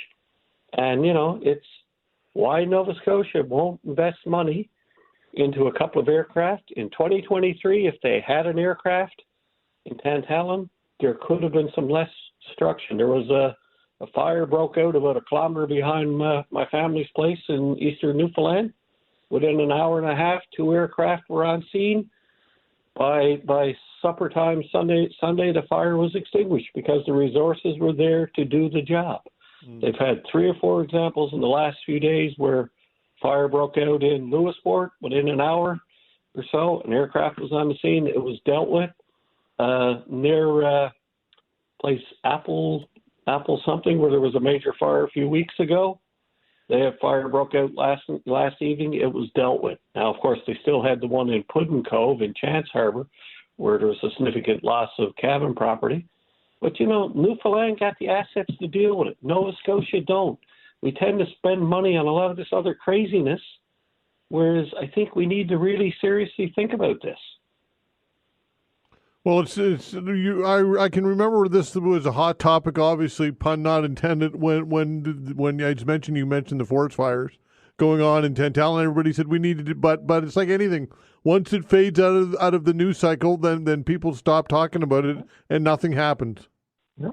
But it's too late when that's right. That's right. Yeah. A forest fire broke out somewhere now, and before we got this rain. Yeah. We're on our own. I mean, we need to spend the money now because history will repeat itself, and with some of the climate change and warmer, drier conditions we're having, lack of winter, warmer weather. It's going to get. And the other one is too, which is a bit of a sensitive topic. We've got some people that are not in the best of situation, camping out in some nearby parks and stuff, of which they're probably, having occasional fires. There was an example where I see somebody got a fire pit in the middle of a park at Sackville Crossroad, in the heart of Lower Sackville, and where there's a couple of tents. So, we got to take all this into consideration too, right? Yeah, I think you make some valid points, William. Thanks for the call. You're welcome. All right, take care. 902-405-6000. Lawrence, hello. Consideration too, right? Hi, Lawrence. Turn your radio down, please. You're welcome. All right, take care. 902-405-6000. Okay, I'll put Lawrence on hold. Lawrence, we lost Lawrence. Anyway, folks, that doesn't happen very often, but just a reminder that when you're on hold, listen through the phone, not on the radio, because the radio has a delay on it, and therefore you won't hear when I pick up your line. So anyway, for the most part, that doesn't happen. 9 Church, we get people trained pretty well on that one. David, hello. Hey, good morning. How are you? I'm well. You? Not too bad, sir. Just listen to your show as usual through the week, and then picking a day to come up with some comments. I think there's a lot of support for the Premier. Just hearing it on your show this morning, I think they do an account on hold and listening. I think it's 6 yeses and 1 no, the previous gentleman that was just on. I also think that maybe the Premier sees that there's, I'll call it a circus council, disarray over there, and he has to step in. I mean, I watched the news last night, watching the news last night, and I think there's some miscommunication. There's some, maybe use the word lying. Mm-hmm. I seen Tony Mancina on there talking about, well, they all came to the table. We all talked about it. Then they came back again. We all discussed it. They gave us a thumb up, and now they're disagreeing with it. Then you got the manager, the person who runs EHS, the person who runs the port saying, no, we're not for this. So there's miscommunication there between the council and so-called staff. Yeah. And, I like somebody is blatantly lying there. Well, David, David, hang on a sec. You make a valid point because Catherine Morris, reading a story this morning, says that if there are fresh concerns from the Port of Halifax about truck routes being potentially disrupted or ambulances being delayed by bike lanes, council can review those claims. Would they not have consulted those people already? That's what I'm saying, Rick. Yeah. Keep calling you. That's what I'm saying, Todd. Yeah. What I'm saying to you is watching the news last night on both channels and listen on to your radio station that I do at work all day long. Yeah. Listen to the news and listen to your show. There's something wrong here. Yeah. And I think I don't live in HRM. Todd. HRM goes from how they brag, Sheet Harbor to Hubbards up to East Hands. Mm-hmm. Well, I don't live in HRM in Halifax. I live outside that, but I'm listening to everything that's going on in Halifax that we're suffering for. Mm. Do you know what I mean? As a taxpayer, everybody in the outer part of Halifax is putting up with this mess that this council is doing in Halifax, and us as a taxpayer are paying for it. Bike lanes. They spent millions of dollars doing Spring Garden Road a few years ago, if you remember. They spent millions of dollars of contractors to build these wooden planks, these wooden walkways, these benches, and they're all gone now because, well, that wasn't a good idea. Let's try something else.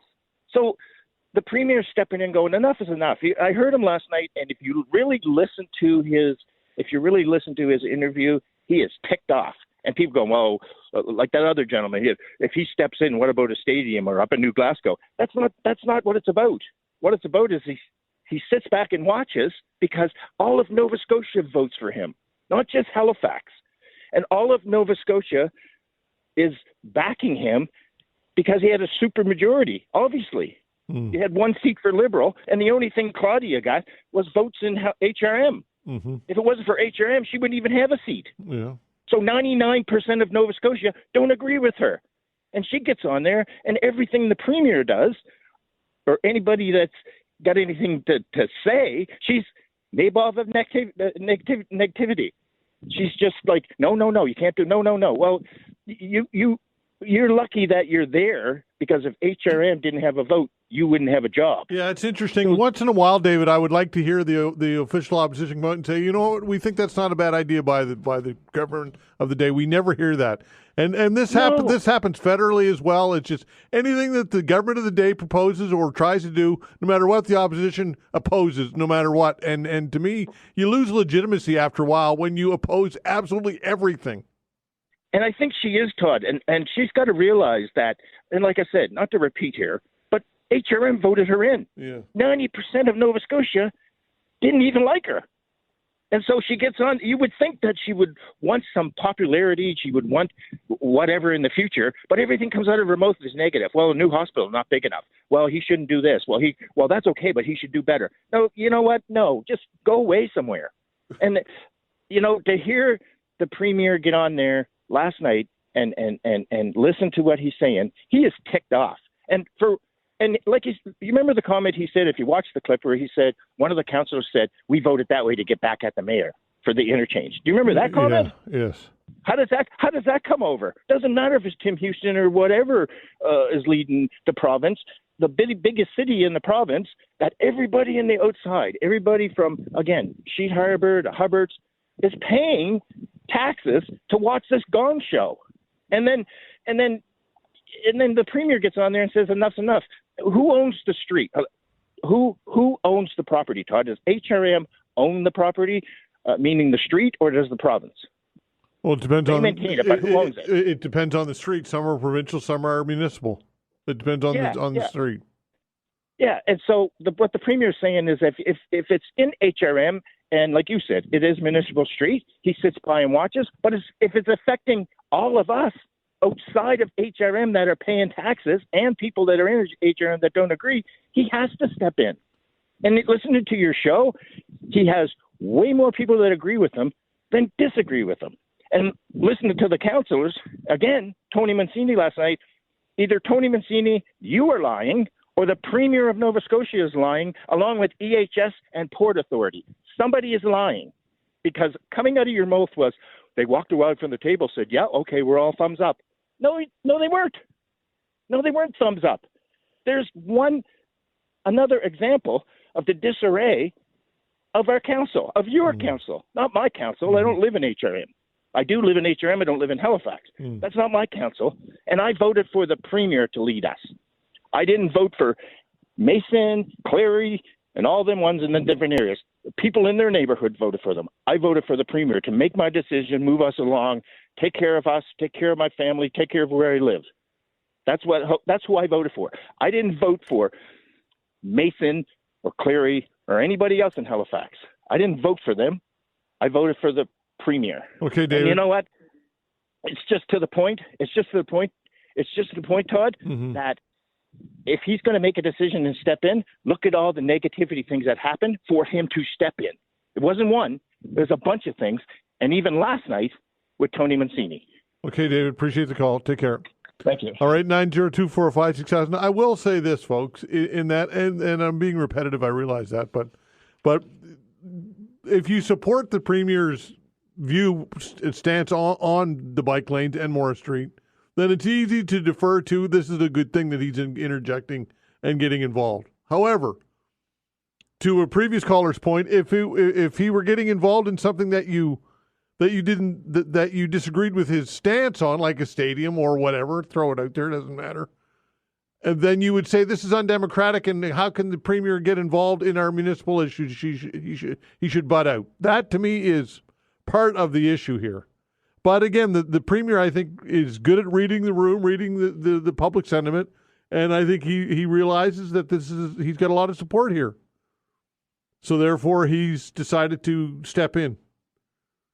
902-405-6000. That's the way to reach us. We'll continue with your calls when we come back. All right, 902-405-6000. Let's try Lawrence again. Hello, Lawrence. Hey, Todd. Q104 last night, their website for the Facebook site was talking about this whole thing about the province, and 75% of the responding people in there were in favor of giving the mayor the power, and rightly so. If the province is funding some of these bike lanes, they should be involved as well. And Morris Street was the I guess the straw that broke camel's back, basically, because it's going to add up to a lot of money, and that's just a comment on that part. What I wanted to push into your world is the military, and we had a grenade issue over in Dartmouth, which was kind of weird and strange and pretty crazy. My suggestion and thought is people with weapons charges, not murder I'm talking about, but weapons charges that are in jail, they should be recruited. They should be sent over to the front line, and Ukraine is looking for bodies. They're looking for people to get over there and help fight this 4-year war. They need to get the boots on the ground, so to speak. And people sitting in jail, it's costing us money. The whole country, Canada, is sinking in dollars for these people to sit on their butt. And might as well just put them to work. And they're not going to get paid. They're just going to go over there. And if they survive, good on them. Well, stay over there. But well, Lawrence, I mean, I don't want to be too critical of your idea because I appreciate the call, but I think it's ridiculous, I guess. Sorry to be so blunt. In what way? Well, it's just ridiculous. I mean, it's not even worthy of a conversation, to be honest with you. It's just not. Honestly? I'm sorry. Thanks for the call. Daryl's a first-time caller. Hello, Daryl. Hi there. Hi there. My problem here is today, if I can talk to you a couple quickly problems here. Sure. So it's about backyard fires, campfires and subdivisions. Okay. Pit fires, whatever they want to call them. I know they have fire bans. That's all fine. But on nights and stuff that they don't. So right here in my case, this is Beachville Estates, by the way. And my neighbor has these fires. And if the wind is blowing in the right way, it smokes us out, and if it blows in another way, it smokes another neighbor out.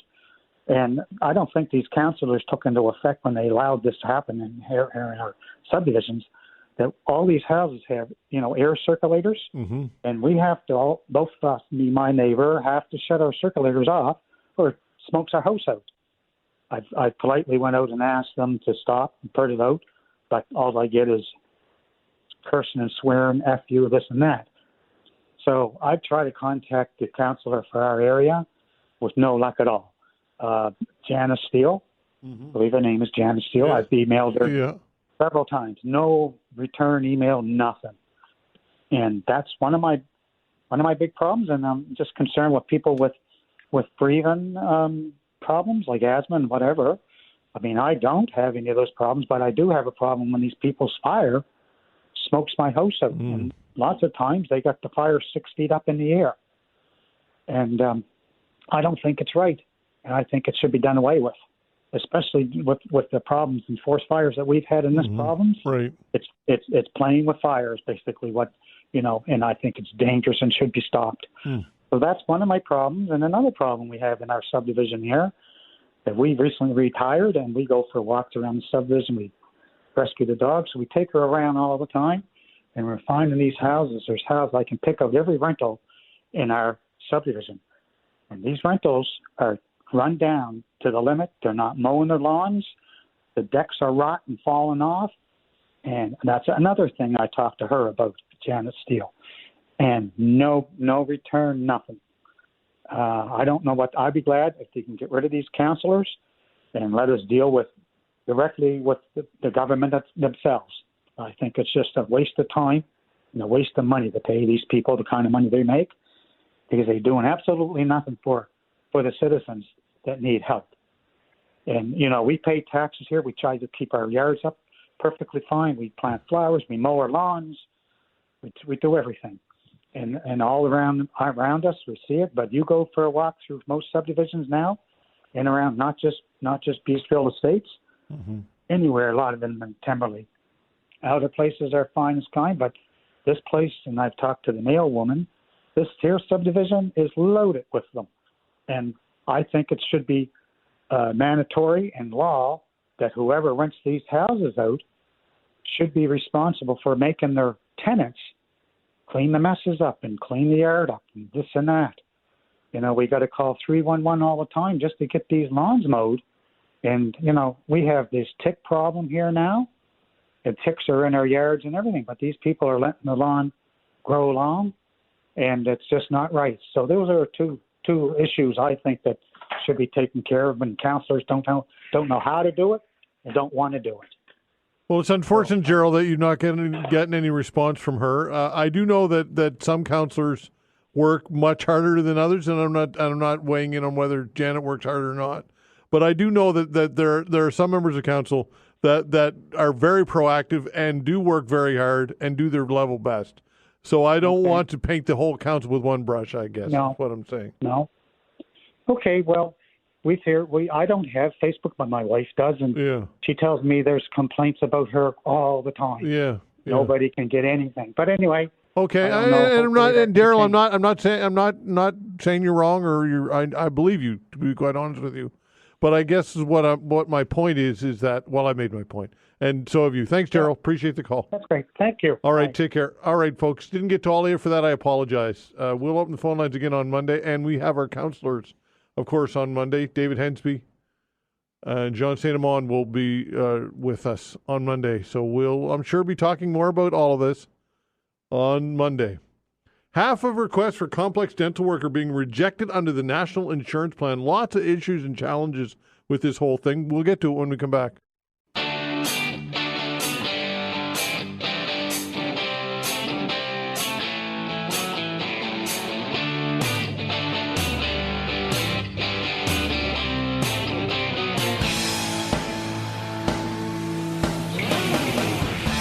All right, I saw this story recently on the CBC website. Half of a request for complex dental work are being rejected under National Insurance Plan.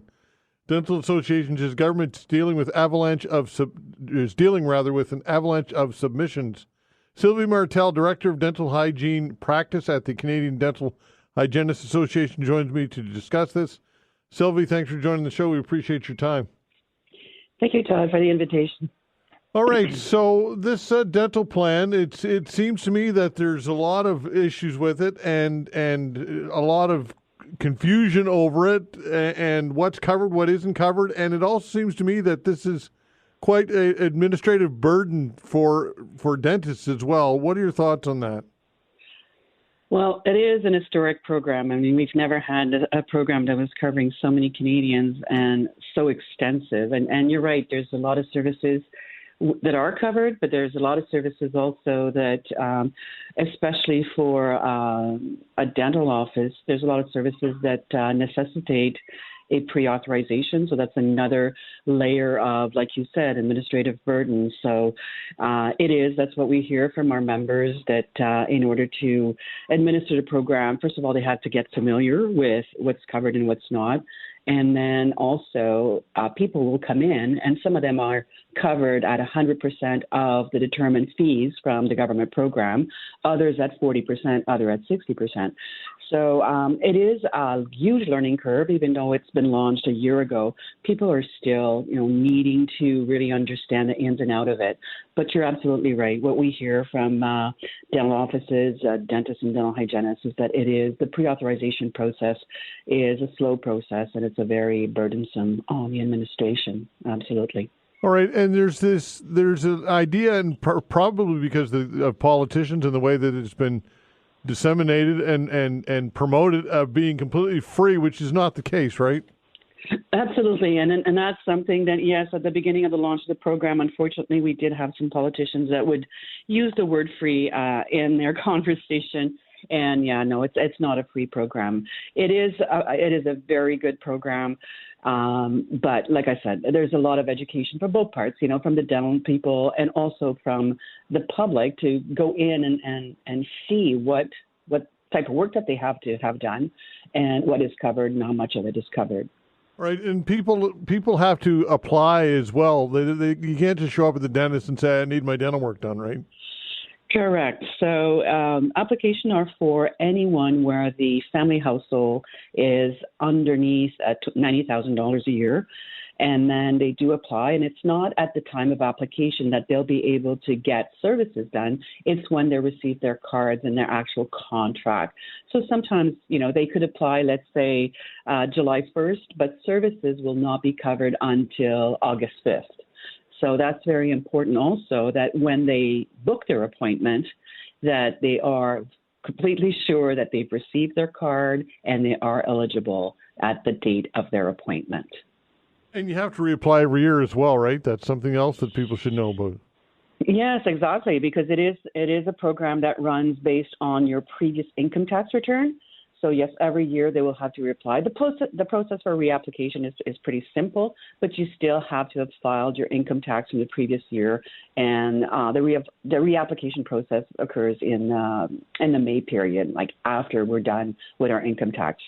What type of work needs to be pre-authorized? For us in dental hygiene, all our services are, so there's two schedule in the guide for the Canada Dental Care Plan. So there's a Schedule A where all the services that are noted in that section do not need pre-authorization. And there's other services in a Schedule B. For dental hygiene, we don't have any services there, but for dentistry, a lot of the complex care, whether or not it's a complex extraction, like a partial, crowns, dentists do have to go to government and request a pre-authorization to go ahead for the services. So that's what, that's the backlog at this point, because Health Canada is dealing with so many applications when they opened pre-authorization in November of last year. There's still a backlog, but they're trying to process claims within 8 business days right now. So they're trying to address the issues in terms of the time element that it took, because in November, the backlog was like 2 or 3 months before you would hear from government. All right, and I would think from a capacity level, Sun Life, who's administering the plan, they would be quite. I don't know what their hiring practices are. If they've scaled up, obviously they must have scaled up to deal with this. But from what I can understand, there's a lot of delays. Correct. Yeah, and they had to create a complete different section, if you want, because this is a different business for them. It's not the private dental insurance business aside. That they really had to create and ramp up hiring to create the consumer side of things, the people that answer the phones, the people that educate claims, the people that are actually looking at pre-authorization. So yes, they definitely hired quite a lot of people. Okay, so and also from what I can understand, they're not paying necessarily the amount of fees for work that dentist's office would pay. Or would charge? Is that correct? Yeah. So every province determines what we call a fee guide, an annual fee guide.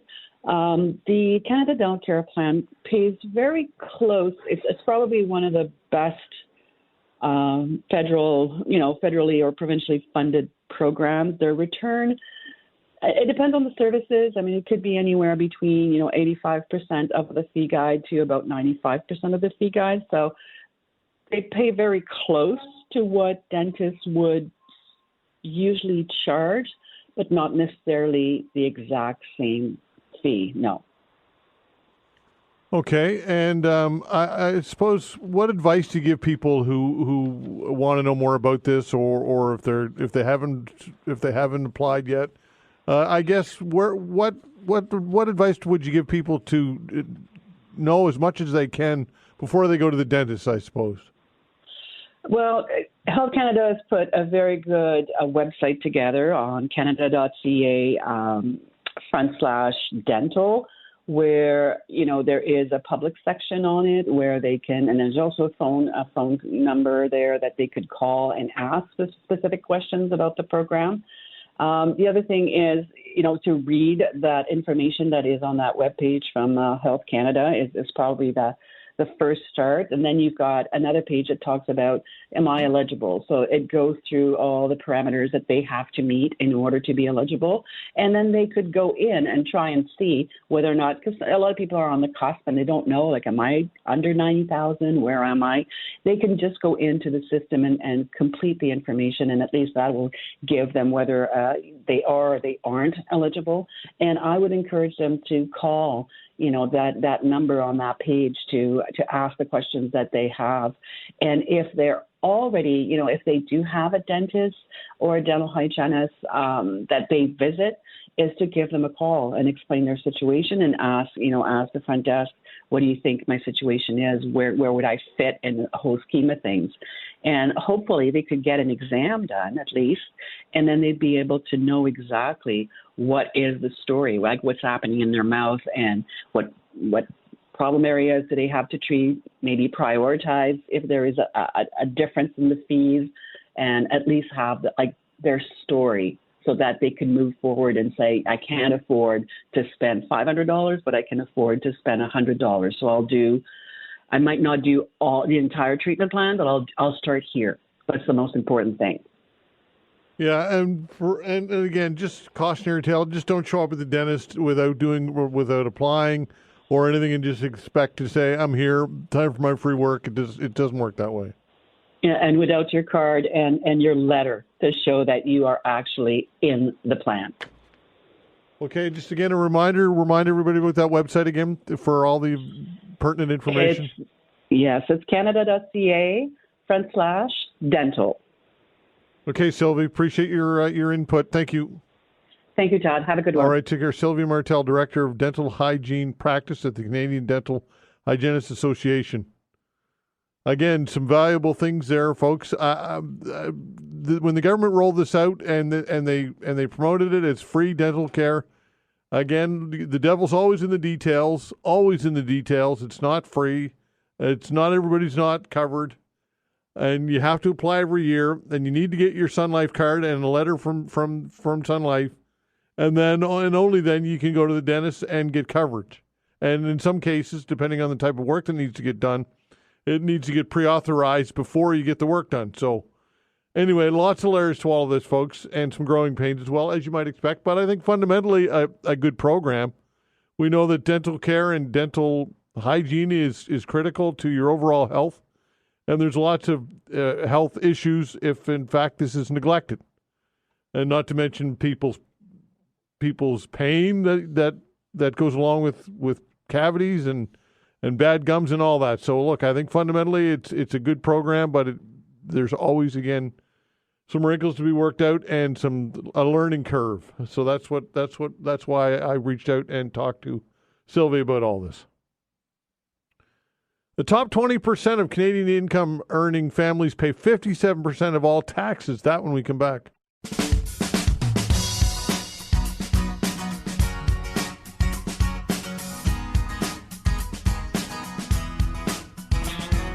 The top 20% of income earning families pay more than half, 56.9% of total taxes, including personal income, sales, and property tax, according to a study published by the Fraser Institute. Joining us to discuss this is Jake Fuss, Director of Fiscal Studies at the Fraser Institute. Jake, thanks for joining the show. Thanks for having me on. All right, like always, why is this important information for Canadians to know about? Well, I think there's a lot of conversation in Canada about tax fairness in particular, especially when it comes to top income earners. There's a lot of rhetoric out there that, top income earners don't really pay their fair share, or they're not paying much in income taxes or other forms of taxes. So really the purpose of this study is just to provide data and to provide facts about what different income groups in Canada pay in total taxes, personal income taxes, and also how much they earn in terms of the collective share of income in Canada. All right, so what is some of the data telling us here? So as you pointed out, the top 20% of income earning families in Canada pay more than half, so about 57% of all taxes in Canada. It's an even higher percentage if we look at personal income taxes. They're paying nearly 2/3, so just over 64% of all personal income taxes. And if we look at different income groups, for instance, like a middle class or middle income Canadian families, for instance, they're paying about 13% of all taxes in Canada, and they earn about 15% of total income in Canada. So there's obviously big differences between the different income groups in Canada. And I think that's one of the big takeaways here when we're looking at the study too. Why do you think that there's a misconception out there that the top tier don't pay enough taxes? Well, I think part of it is just that, a lot of politicians or policymakers aren't necessarily sticking to facts or data when they're talking about tax fairness. It's a very easy sort of crutch to use when you're talking about things, and you're not actually even providing a definition of what you mean by fairness or fair share. So it's always easier to say, high income earners should pay more than what they're currently paying, and people don't really know how much people are paying. So I think part of it is just politics at the end of the day, but I also think, we need to have a conversation about facts and data as a starting point before we can actually have a conversation about what fair actually means. Yeah, absolutely. So when it comes to, I guess, income tax policy and governments, has any government in recent history made any type of measurable change to the Income Tax Act or to taxation in general? At whether federally or provincially that you could cite, or is this something that generally doesn't get enough traction or attention? Well, I mean, we've definitely tinkered around with the tax system, both provincially and federally, over the last 10 to 20 years. The federal government back in 2016 increased the top personal income tax rate from 29% to 33%. Other provinces have followed suit. Newfoundland and Labrador introduced a higher top personal income tax rate. Alberta, British Columbia have done that in the last 10 years. Essentially what that's done is meant that, a higher burden is now falling on top tax income earners in terms of our tax system. But we haven't really made reforms broadly in the system to actually change a whole lot. There's been tax reductions here or there that are kind of small changes, but really we've had basically the same tax system now for about 20 years.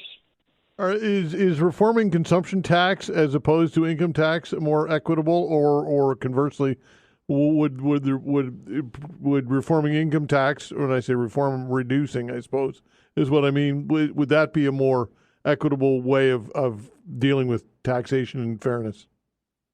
So in terms of the most economically damaging taxes, what we say in economics is usually those are personal income taxes and corporate income taxes. Those are a lot less efficient of taxes because they're punishing things that we want more of. So we want people, to work. We want people to invest in the economy, to do very productive things in the economy. Consumption taxes or sales taxes are generally more efficient, so they're a better way of raising revenue for governments. However, those are generally less politically popular taxes as well. But, Canada is a little bit different than some European countries that generally have higher sales taxes, but maybe don't have the same levels of corporate income taxes or personal income taxes in some cases than Canada does. Okay, if people want to know more about this report, if they want to consume it, they can find it on your website, correct? Yes, if you go to FraserInstitute.org, you can read our study and also check out some of the infographics and videos associated with it as well. Okay, Jake, appreciate it. Thank you. Thanks for having me. All right, take care. Jake Foss, Director of Fiscal Studies at the Fraser Institute. Couple of emails as we head to the bottom of the hour. This in connection to some comments that were made during the call-in segment about water bombers and not having water bombers here in the province, as opposed to having helicopters being capable of dealing with or fighting forest fires.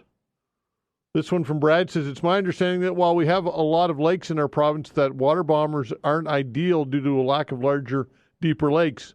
A lot of our lakes are shallow and rocky. A helicopter can access all these lakes, which would be in close proximity to the fire rather than the water bomber needed to fly to the nearest body of water so that they can draft water from. And I've heard that as well, actually. And I was going to mention that when the caller was on, but it slipped my mind. But yeah, that's I've heard that as well. This one from Glenn says, as a resident of the Tantallon fire, the reason the province wants helicopters is because of our small lakes. Again, echoing what the previous email said, the helicopters can use, whereas fixed airplanes cannot use. Also, the bulk of the aircraft were in Shelburne the day the fire broke out, hence some had to be diverted to Tantallon. This one also regarding fires and forest fires from David says, given that the city is saying that we don't have the capabilities to fight a fire in tall buildings about 9 to 10 stories, how many fire trucks would do that job could we get for bike lane money? Hundreds of millions of dollars. So, yeah, that's an interesting comment as well. And I heard that story earlier in the week about the capability of, or lack thereof, of Halifax Fire in order to deal with fires in tall structures. And eye-opening and concerning for sure. By the way, if you want to send me emails, please do so at todd.vino@rci.rogers.com. Again, todd.vino@rci.rogers.com. That is the way to send us some emails. Coming up in the next half hour, of course, we'll wrap up the show talking sports with Cecil, as we do each and every Friday, and we'll talk weather with Allister Aalders when we come back.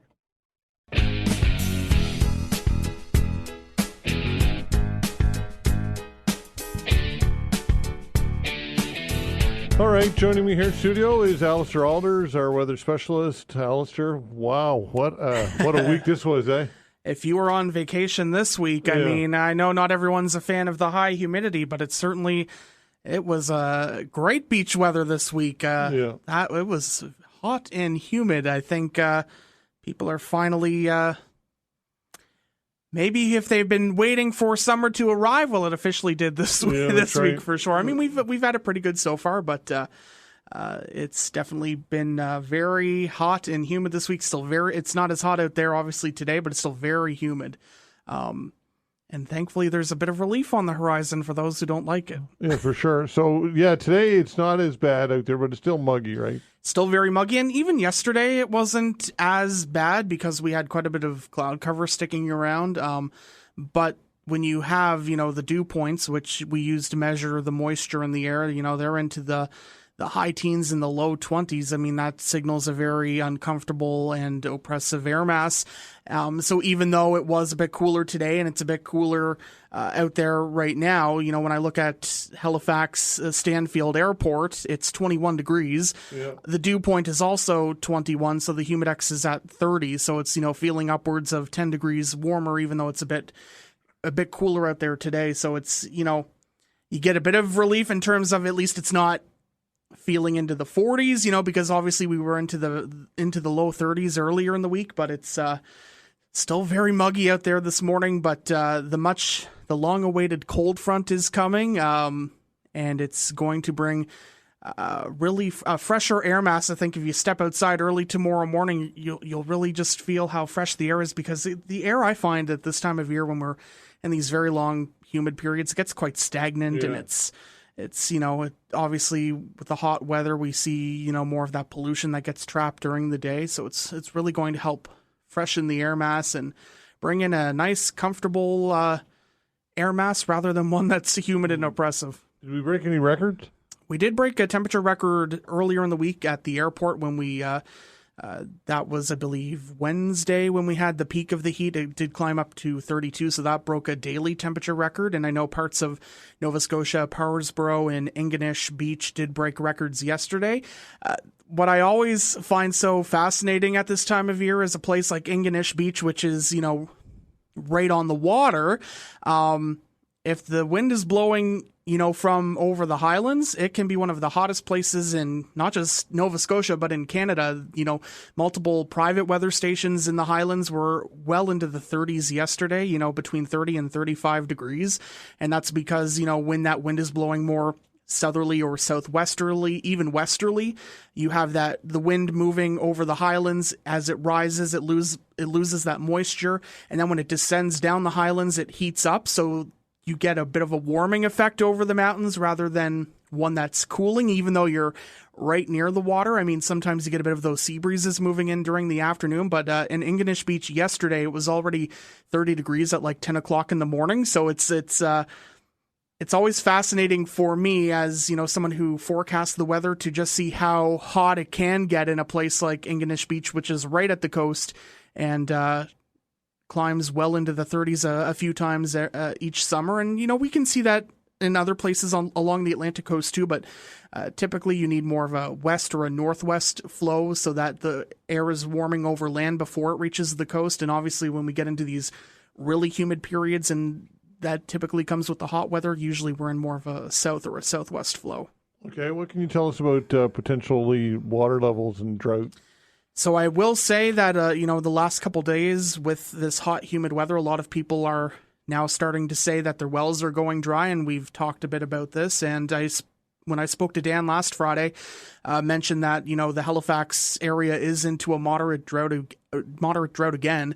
The rainfall we've had this month has been really spotty. We had, some tropical downpours move in with the remnants of that tropical system last week, I believe it was. The weeks are all running together for me, so I apologize.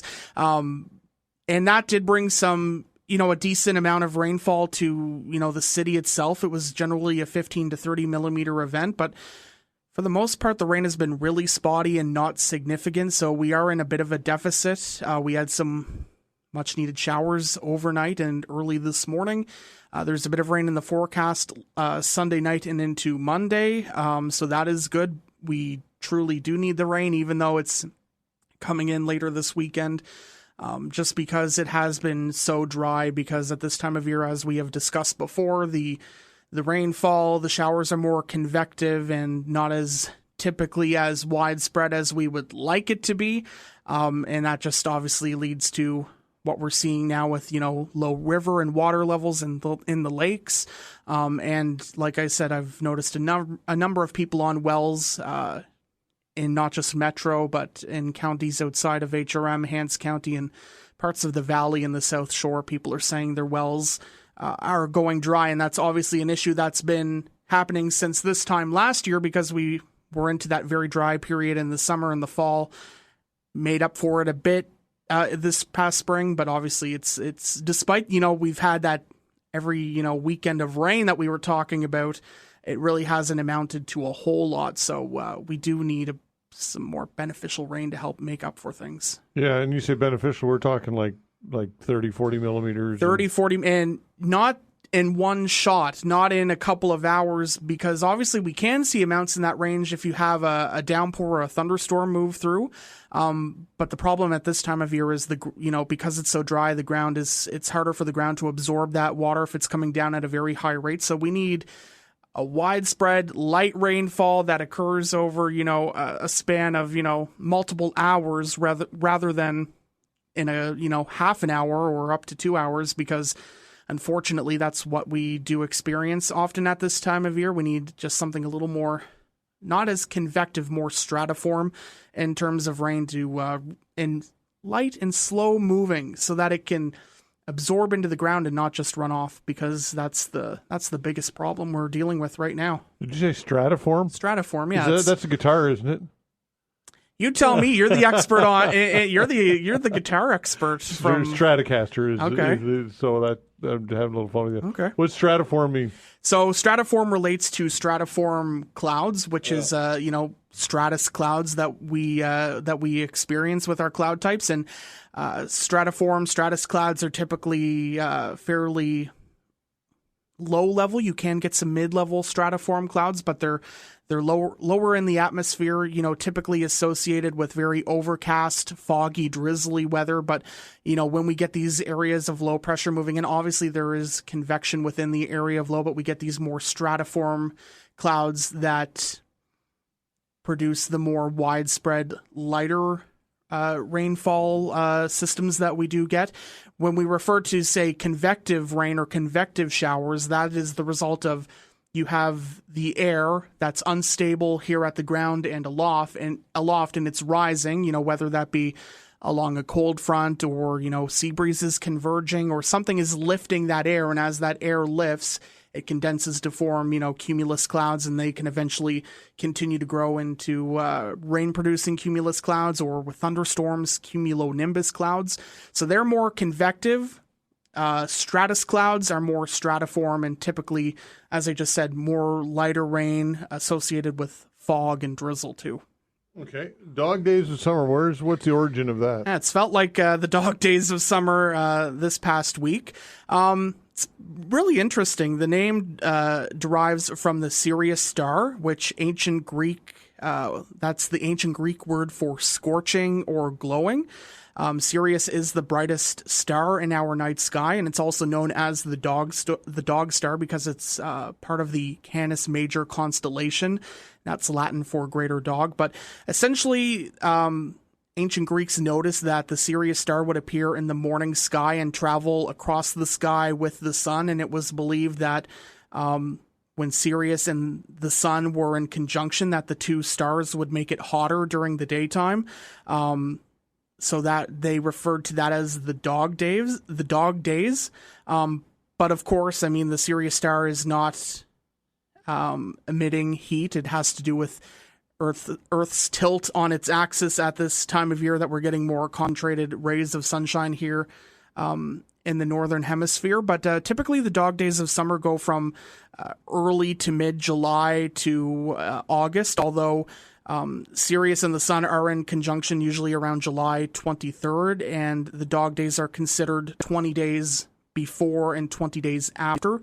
So as I mentioned, we go from about early July to early mid-August, but that won't always be the case. That conjunction will not always occur, as we see our tilt changing and the timing of our sun's rotation and various factors that will eventually no longer happen. So it's very interesting. In summary, it was believed that the Sirius star just provided more heat during the summertime. Okay, and also summertime thunderstorms don't always clear the air, right? That's right. It's a lot of people will often say we need a good thunderstorm to clear the air at this time of year, and sometimes it does happen. But it doesn't always. Essentially what we have happening is, within a thunderstorm, there's an updraft that's helped fueling it, and then there's a downdraft where we get the rain and cooler air comes down to the surface. So oftentimes with a thunderstorm, we get into that downdraft with the rain and cooler air, and that can provide some temporary relief from the heat and humidity. But depending on the type of thunderstorm, the air might not be so-called cleared because we could get a very convective or pop-up single-cell thunderstorm that's not really associated with, say, a cold front. And after that storm dissipates, the temperature rises, the humidity goes back up, and it doesn't really clear the air. The storms that clear the air are more so associated with cold fronts because the cold front is typically a great trigger for thunderstorms. So as that front hits the hot, humid air mass, it forces the air to rise, and we see those thunderstorms develop. And then typically, if if that cold front is leading a cooler, drier air mass, we get relief behind it, because obviously as the cold front moves along, so too the thunderstorms and the drier air typically settles in. So you need a good cold front to help clear that air mass out. If not, you might get a bit of temporary relief. The temperature can fall quite a bit in the summertime when we get into a thunderstorm, but if there's no cold front leading that charge, typically the hot, humid weather will build back in, if not within hours of the storm happening, certainly in the next day. Okay, and a look ahead to the weekend weather again before I let you go. Yeah, weekend is looking, not too bad. The pick is certainly tomorrow. Quite a bit of sunshine, some fair weather clouds in the afternoon, but low humidity tomorrow, near 26, only feeling like 29.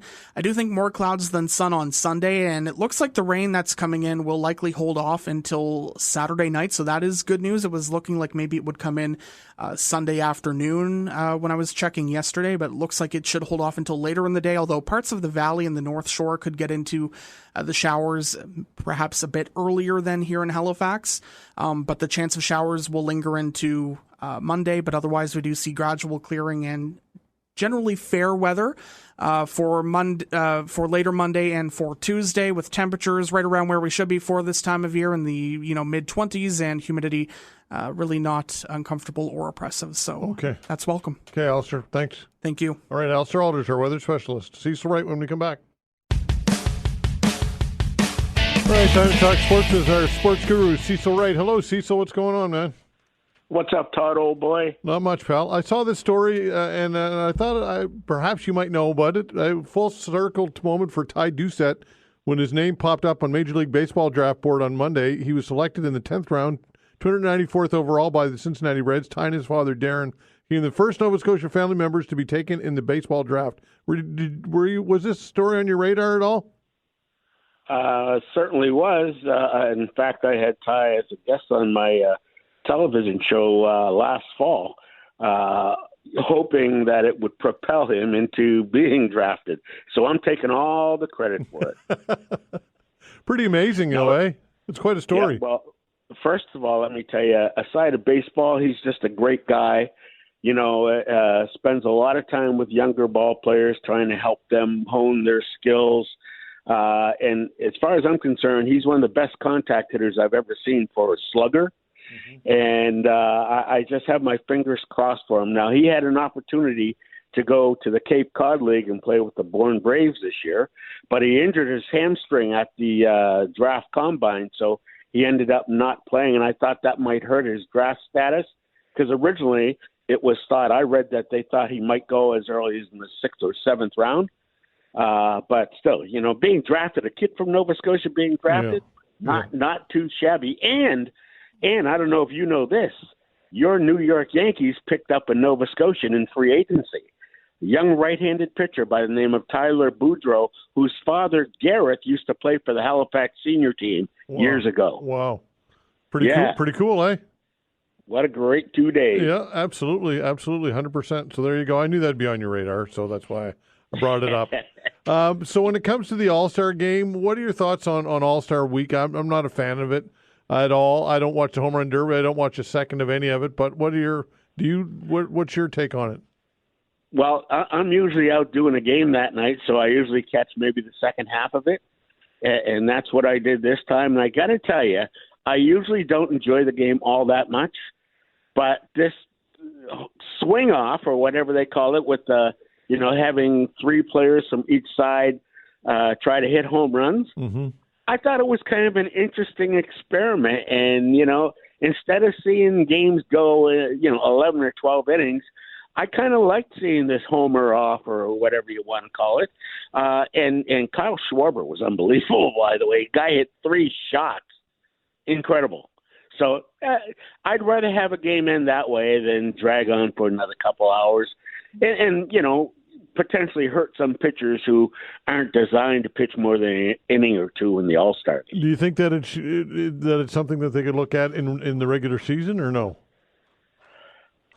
I hadn't really given it a thought, but, that's a possibility, especially given that Major League Baseball over the past few years has made such an effort to shorten the length of baseball games. here's an opportunity to cut out some, extra innings, and maybe it's something they'll take a look at. I know that they're going to be going to this automated strike zone probably within a year or two. Yeah, baseball purists though would always balk against that type of thing, though, right? Well, most definitely, and I don't know how I really feel about it, but it just seems to me that they're using it now in AAA, and it seems to me that they're gauging its success or failure based on the results they get there. And I've heard nothing but compliments from the players, quite honestly. You tap on your helmet and you immediately go and review. It takes about 10 seconds and it's over. Yeah. Yeah, the idea that the human factor is somewhat compelling to the game, and we get it that bad calls can make for interesting baseball, and umpires have their different strike zones, and that can be complicated for sure. But yeah. I would think that would benefit probably more the hitter than the pitcher, because we know that certain pitchers probably, once they know that an umpire is calling a certain strike zone, that might be a little out of the zone, that could benefit the pitcher, not the hitter. What are your thoughts? Well, I really believe that all the onus is really on the catcher, because the catcher is the one who has the relationship with the umpire. Yeah, that's true. And any good pitcher is going to throw the ball 2 inches off either corner and see what the umpire calls. A good catcher can, sneak those calls his way, and, that can make a difference in a big ball game too. All right, so now that the All-Star break is over, we turn our attention to the second half, and lo and behold, the American League East is looking pretty darn tight and competitive right now, with the Red Sox surging, and much to my demise. So what are your thoughts on what's going to happen in the AL East? It's anybody's game right now, anybody's division right now. I think there are 3 things that I'm going to keep my eye on. And I've mentioned this to you already. The first one, that's the status of Bo Bichette. What are the Blue Jays going to do? Are they going to keep him? They're going to trade him. If they trade him, what are they going to get for him? And can they keep both he and Vladdy as much as Vladdy's making? I don't know. The second thing is, the Yankees are going to make some kind of a deal with somebody, because they just cannot stand pat. They've been sliding downhill like that poor ski jumper on the old wide world of sports. Yeah, that's right.